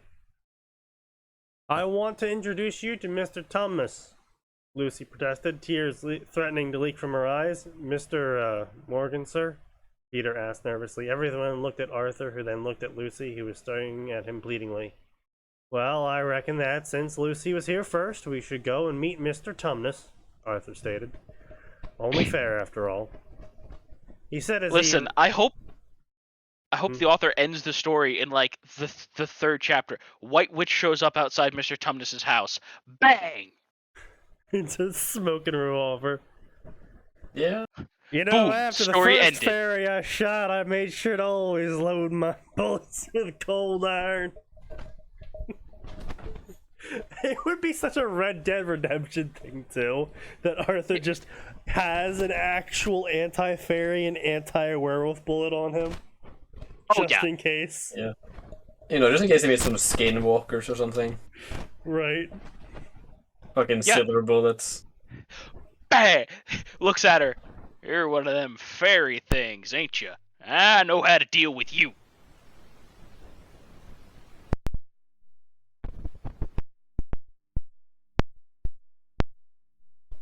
Oh no.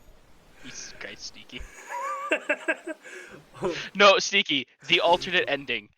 She stops being the Ice Queen because her heart is thawed by the rustic charms of Arthur Morgan. Indeed. There it is, the first chapter done and dusted. This was an idea that came to me recently, and I'd like to see if anyone enjoys it. I know there's already another Red Dead Redemption Narnia crossover. What?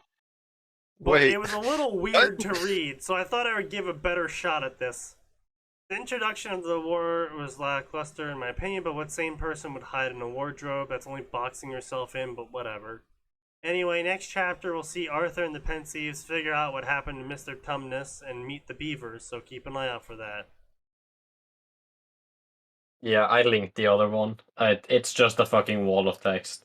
On that Oh. note, what weapon should Arthur Oh, have? boy. I gave him a basic cattleman revolver to start with, so he'll have to be careful with ammunition for the duration of the journey. I could definitely see Arthur also using bow and arrow. Not sure about a sword like Peter's, but maybe a hatchet or axe would be good. Okay, I'm gonna be real with you, author.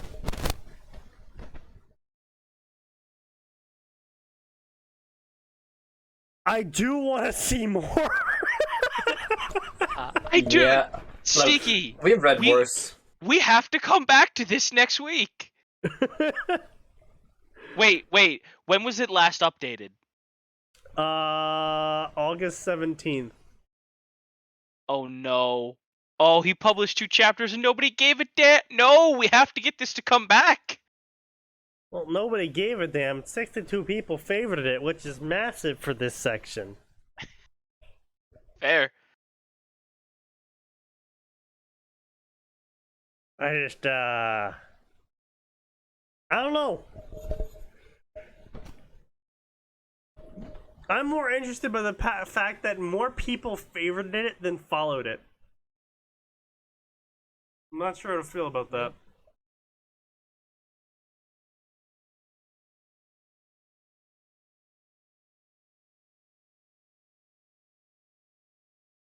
I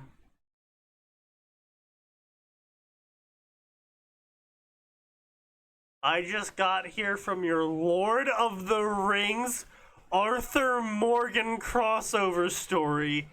Oh, Sneaky, we gotta. No. We gotta. Oh god. Come on. Here we go, boys. I think we found this author's niche. I'm gonna put some guns in my fantasy story. Oh I no! mean, come Oh on. my god. He has a lot of different things. Fallout, Just- Game of Thrones. Oh no. Okay. Just find the Lord of the Rings. Let's see how this went. Sneaky, I know why this. Oh, At least we no. know why this man's so good at writing Arthur Morgan. He's written a lot of Arthur Morgan. Sneaky. Elder Scrolls Monster Girl Encyclopedia. You shut Oh the hell no. up and stop saying words. Lord no. of the Rings and Outlaws Redemption. The Lord of the Rings Red Dead Redemption crossover, where after sending John Marston to his family and dying at Mika's hands, Arthur is given a second chance at life in the world of He Lord of the also Rings. has an RDR1 Elder Scrolls crossover. I'll just drop that one for you.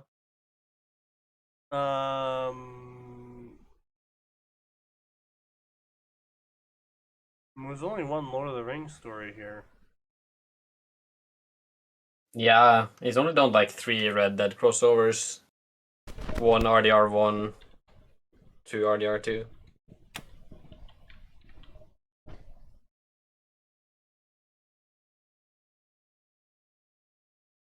I still massively love the oh, he's even got a Witcher one.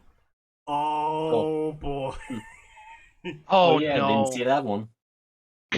There was the Max sent Max this one is the Gunslinger, where Arthur Morgan ends up in Goblin Slayer. Oh no. That hasn't updated in forever, pretty- and I'm so mad. It's Really Goblin's good. It's really unfortunate that it's dead because it was really, really fucking good.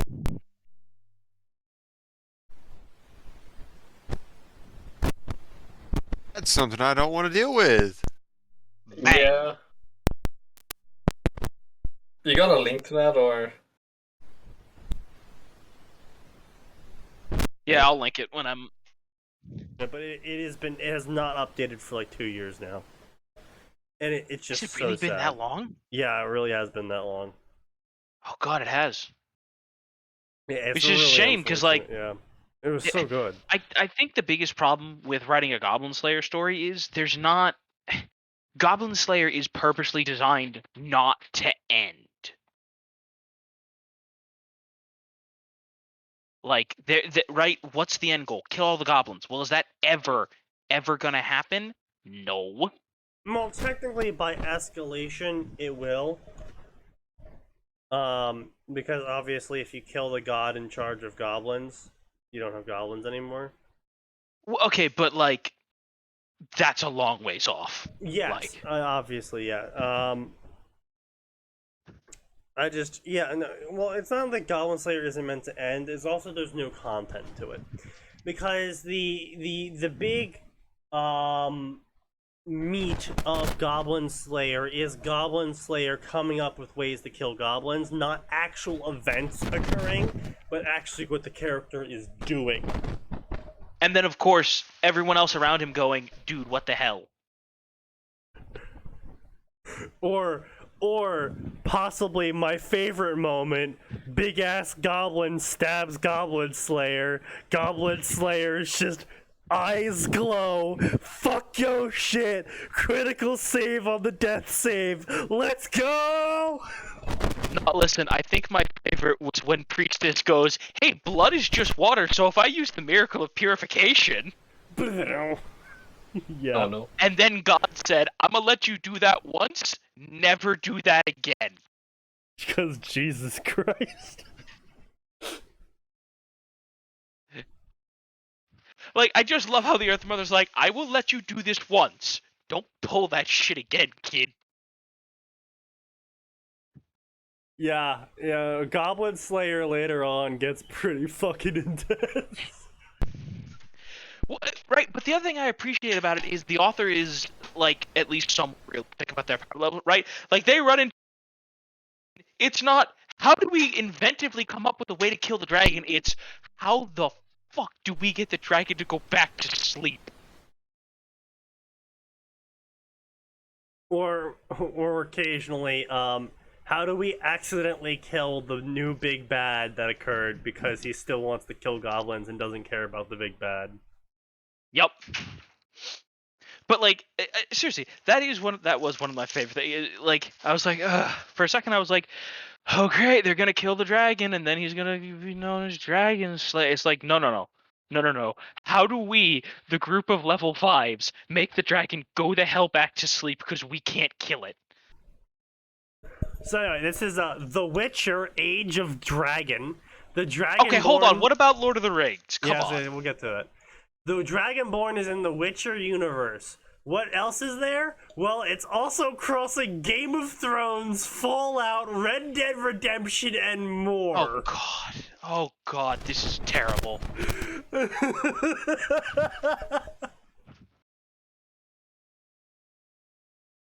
So, Lord of the Rings, Red Dead Redemption. After dying, Arthur is given a second chance at life and is sent to a world unknown to help better its future. But has Arthur really changed? Or will he fall back into his old habits of being a killer and a thief? 195 okay, even if favorites. Killer and a thief, he's not an orc. True. We have seen that Arthur Morgan possesses compassion and at least a partially functioning moral compass. Like, yeah, he might be a thief for a while, but like, when he hears about orcs killing people and looting and raiding and pillaging, he'd be like... I think it's actually a very important thing to note is that he hates loan sharking. And I think it's important to note because Arthur has no problem robbing from someone. He has no problem killing people, but he hates loan sharking. Because, as it's shown, Arthur's opinion is if you're robbing someone, at least it's you doing something to them. But loan sharking is you convincing them to do something to themselves where then you just take their stuff legally. And he thinks that's dumb and duplicitous and cowardly, and it's basically just trying to hide what you are, and he doesn't like that. What? Yeah, I was gonna say that's the thing, right? Like, well, and not only that, right? Like, canonically, we know that was he a great guy? No, but certainly during some of the quests, he does what people would argue is the morally upright thing because he believes it to be the correct thing to do, the right thing to do it, even when it might personally cause him difficulty or cause him to lose out on money. Right, yeah. So like I said, we know that he has at least a partially functioning moral compass. We know that there are some things that he will not do.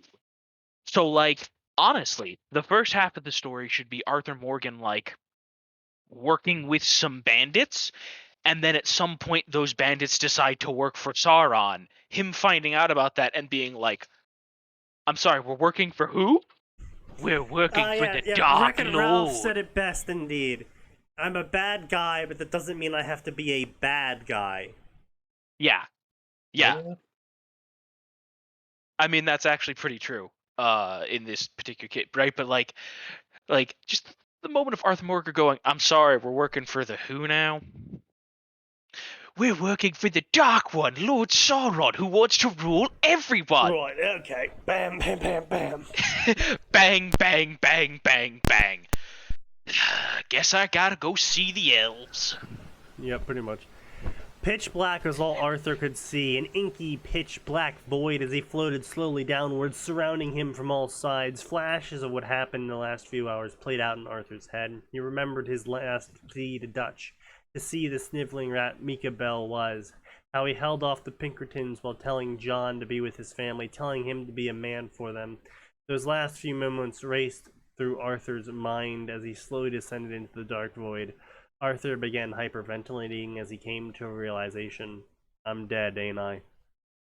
I will have to say, Red Dead Redemption 1 still holds possibly one of the most endings in denial I've ever had from a video game. What do you mean? Where the ending of Red Dead Redemption 1 happened, and I refused to accept that that was the ending. Not because it was like bad or anything, but because I was so self-assured that I was just doing it wrong.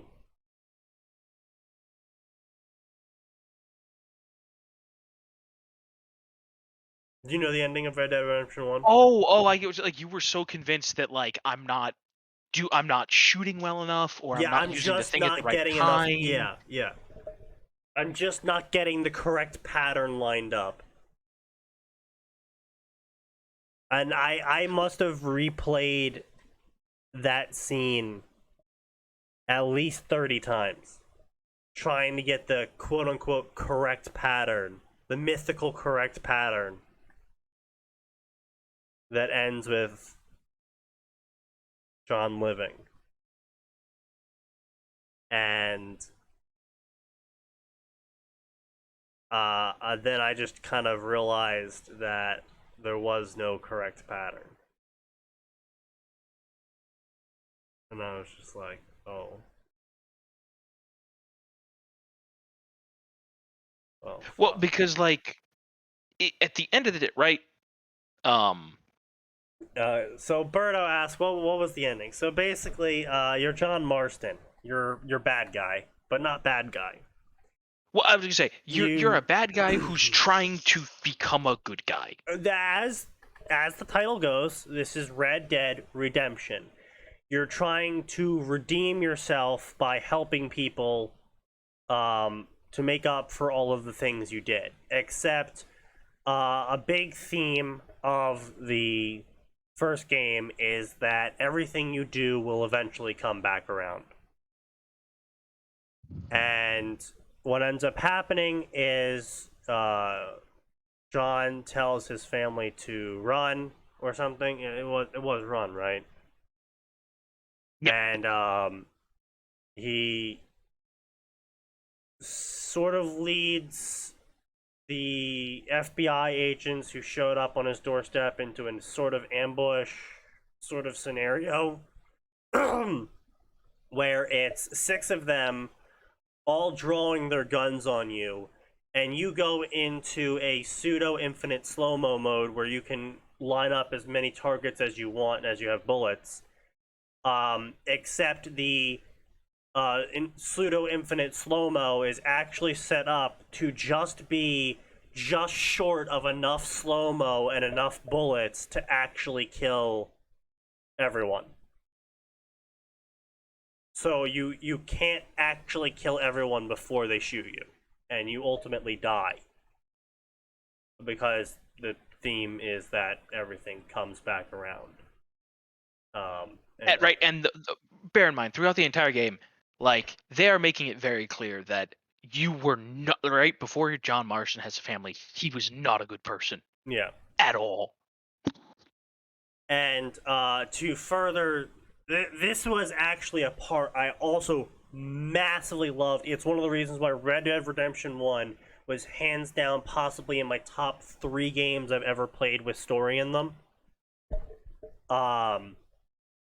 Where in the epilogue of Red Dead Redemption 1, the son of John Marston you get to play as, now 20 years or so in the future or whatever, and the son tracks down the FBI agent that set John up to be killed, his father up to be killed, and confronts him on the river and shoots him.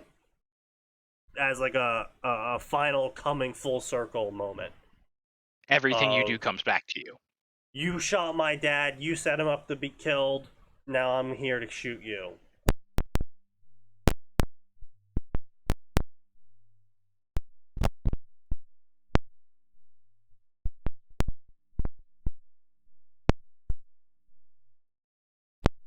In fact, I actually had a little bit of, like, Red Dead Redemption 2 is good, but it almost makes John a little too redeemed.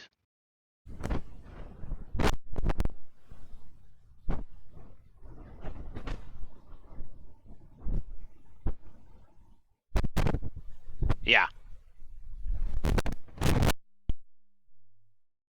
The story, and so you're kind of going in knowing that a majority of these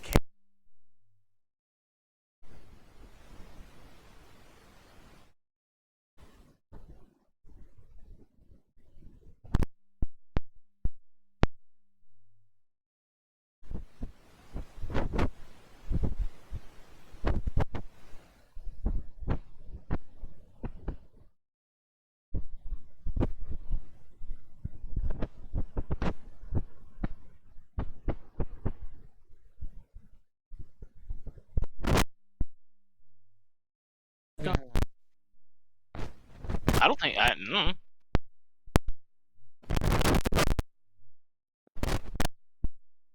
It's perfectly fine for me. I just hear Sneaky's mic fucking up. No, I think that's my connection.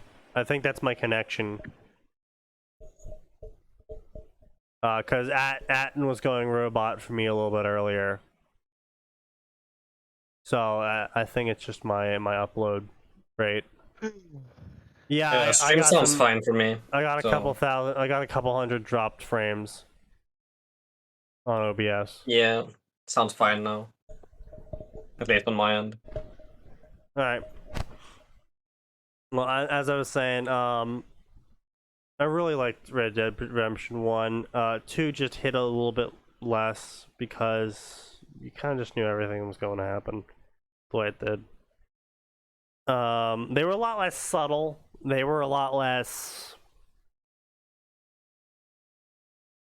I don't know how to say it. They were kind of more in your face about certain things. Like, John has to be redeemed. John was actually a good guy in a bad situation. Blah, blah. It's like, okay. I get it. Yes, thank you. But yeah, so...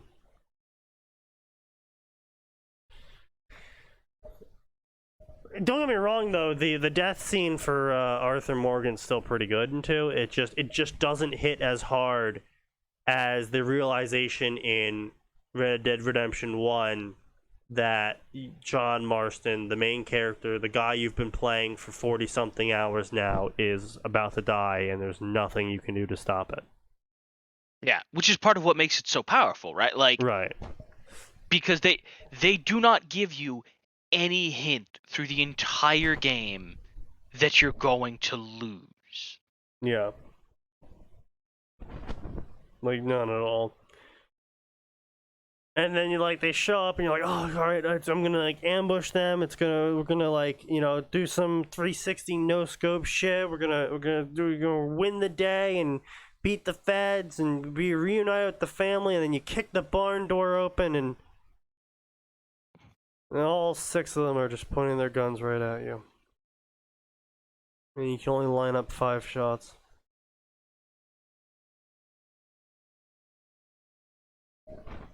And it doesn't matter what difficulty you're playing on, that one bullet is the one that'll get you. Yep. And it's just like, goddamn.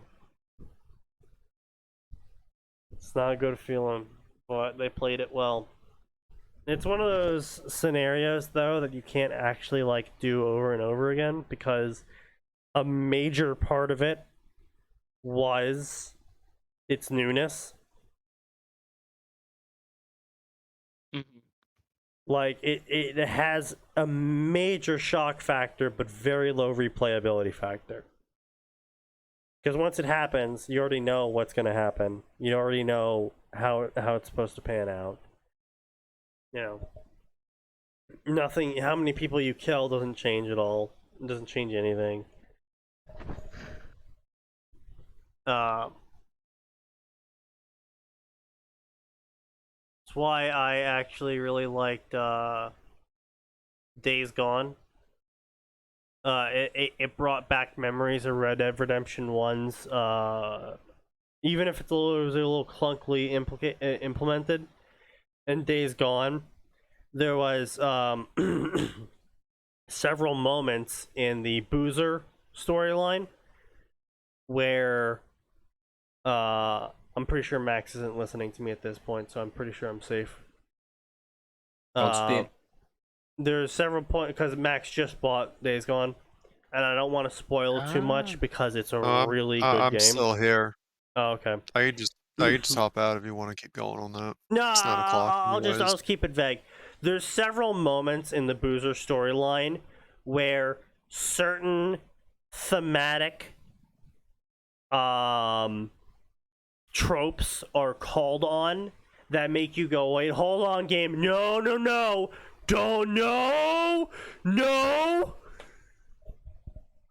Don't you do this. And if you're aware of writing tropes and certain themes, they get you. They get you, and you're like, oh. It was really good. Even if it was pretty clunky in how they did it all, it was really good, and I really liked it. 100% recommend. It's on sale right now. I'm not sponsored by them, but it was a really good game. The story was really good. The only really negative aspect on it is the human AI is pretty garbage. That's about it. But anyway, let's read the quickie on this one and call it a night. He's standing on some solid stuff. This is hell. Hello, it's expecting to be hell. Calm voice. He wasn't wearing his gun belt. A man was sitting on a desk. What the hell? As I said, you're not in hell. Sit. We have much to discuss. Can't say this is what I thought the afterlife would be like. Is this some sort of judgment before I go to wherever I'm going to? No. This is something of a special case area. People who the big man upstairs feels are worthy of redemption. Redemption? I think the big man might have made a mistake. I don't know if God made the right choice in that regard. I mean, I tried to do good before the end, to make my exit a little bit more dignified, but wasn't expecting to get through the pearly gates. And they haven't. But that doesn't mean you aren't going to be given a chance at redemption. No, God has special plans for you. Plans that if you play your cards right, you may get a ticket to the penthouse. But maybe a chance to live a little differently than you did before. I don't understand. It's not for you to understand. At least not yet. Just know that you'll be able to put your skills to good use for something far less unpleasant. My skills? I don't have any skills that ain't for robbing or killing folk. Those skills ain't much use for whatever God plans for me to do. It all depends on what those skills are aimed at, Mr. Morgan. Even skills such as yours. A lot of good can come from skills if they're pointed the right direction. Or if you want, you could just use those skills to do what you do best. Go and rob innocent people. It would mean damning your soul again, but it's your choice. Arthur looked at the stranger in disbelief and asked, "Aren't you supposed to be working for the big man? Why tell me something like that if the point was for me to get into heaven?" "Oh, make no mistake, Mr. Morgan, I do work for the big man, but my outlook on life is a little bit bleaker than his. To be honest, I admire your work, all of it, in point and fact, but I wonder, has that old gunslinging, murdering thief changed? Or is being on my doorstep making him sentimental?" The smile the man was sporting sent chills down Arthur's spine. Whoever this man was, despite his mannerisms, terrified Arthur to the bone. There wasn't much that Arthur was afraid of. But this man, he filled Arthur with a sense of dread he had never known before. "Who the hell are you?" I'm called many things, Mr. Morgan. But enough about me. Let's get you moving along, shall we? Arthur felt the pressure of the man's presence be lifted off his shoulders, but he was still very much unnerved. "Okay then. So, what's going to happen to me in my new life? Am I going to be reborn as a kid back home?" "No, your time in the world is over," replied the stranger as he picked up another piece of paper to write on. we're going to be sending you to a different one, although we will take a few years off your life. 10 should be enough. Huh? The hell does that even mean? There are many worlds. Yo, you're dropping him in there with only 10? That's kind of a jerk move. No, 10 off. No, like, that's what I'm saying. Like, how old was he when he died? Like 40. I mean, I guess dropping him back at 30 is not too bad, but, like, sheesh. Worlds, much like the places your friend John read about to his son, you know, for Knights and Dragons, something like that, but a little bit different. You know, those stories, evil men, true evil. What's that mean exactly? What's the fun in telling you? You're gonna give me my guns? Not all of them. We don't want this to be too easy for you. About 4 will do. So I thought it'd be best if you choose the ones you're most familiar with. 2 long guns, 2 handguns, and about what you can carry on foot, correct? Yeah, I guess. But this place you're sending me is full of knights and all that. What am I gonna do with ammo? Oh, you know, I wondered why this chapter was so familiar, guys. Yeah. It's basically a straight rip of the Gunslinger. Amazing. Well, when was this story published? This year, sorry, January 2020. Oh, yeah.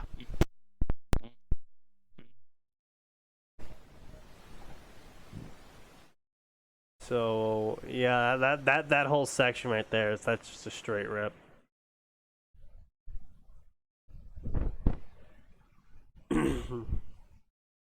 Callaway's revolver.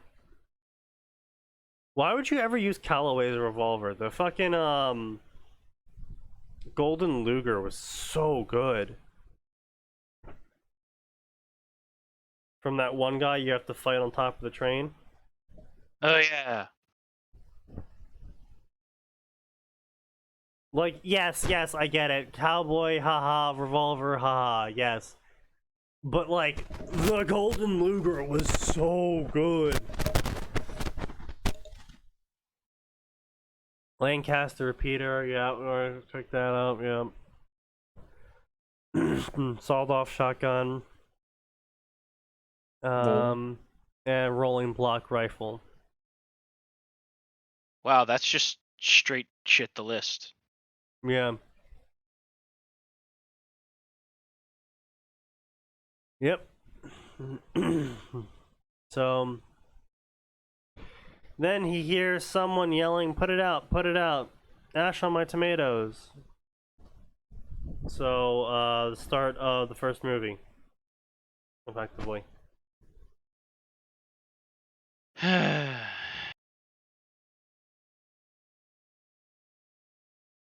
This is a not very shit confrontation with Rob scene. Well, that's because it's a straight rip of someone else's story, Nexus. Yeah, unfortunately. Amazing. I pulled up the Gunslinger. Well, no, what it's time for is it's time for us to go. Yeah. Yeah, I'm gonna see chapter 1 of 2018. Yeah.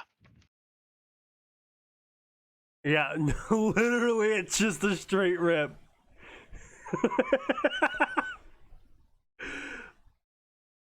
Amazing. Yup, just a straight fucking rip. Unfortunate.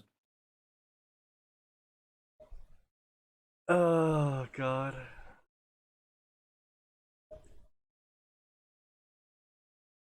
He thought no one would notice. He thought he was safe and protected. Alright, so yeah, blah blah blah. Arthur sees 5 black hooded figures and he's like, ah, shit, hell, someone needs help. Back ye devils. Pain and agony, and oh, he was too late to save anyone. That's great. I'm out. Good night, boys. Yep, so yeah, he aimed his show field at the guy who stabbed the dude. Bullet hit him from the gun, and blah blah, inhuman screech. He started shooting all the dudes. Dagger wielding guy shot him a bunch too. He opened his gun to reload. Blah blah blah. And then he was about to die again trying to save these people, and then suddenly a new guy showed up and pushed them all away. It's Aragorn, blah blah blah. Yeah. And blah blah blah. Do you want more help? Well, sure. We can always use more help. Blah blah blah. He's a hobbit, a what? Halfling, blah blah blah. Ring race, blah blah blah. Says Kingsfolk, it's a weed. Blah blah blah. Blah blah blah. Fire, blah blah blah. Copy, and paste, blah blah blah. Literally just copying straight out of the book. That's unfortunate. Just straight up. To everyone who pointed out I copied the gunslinger, I fully admit I completely copied the start of the story. I apologized for essentially plagiarizing his work, and he's willing to let it slide. But everyone, I did not have ill intentions here. I'm sorry about that. Well, I mean, you also basically just lifted canon Lord of the Rings. You just... Arthur made absolutely no impact in this first. This first chapter was literally just plagiarism of the chapter. Because not a single bit of it was your actual work. Yeah. If you weren't busy copying another fanfiction author, you were busy copying the fucking canon Lord of the Rings book. Oh well. It is what it is. So, anyway, we're wrapping up here. See you next time on Friday, because there's always more and it always gets worse.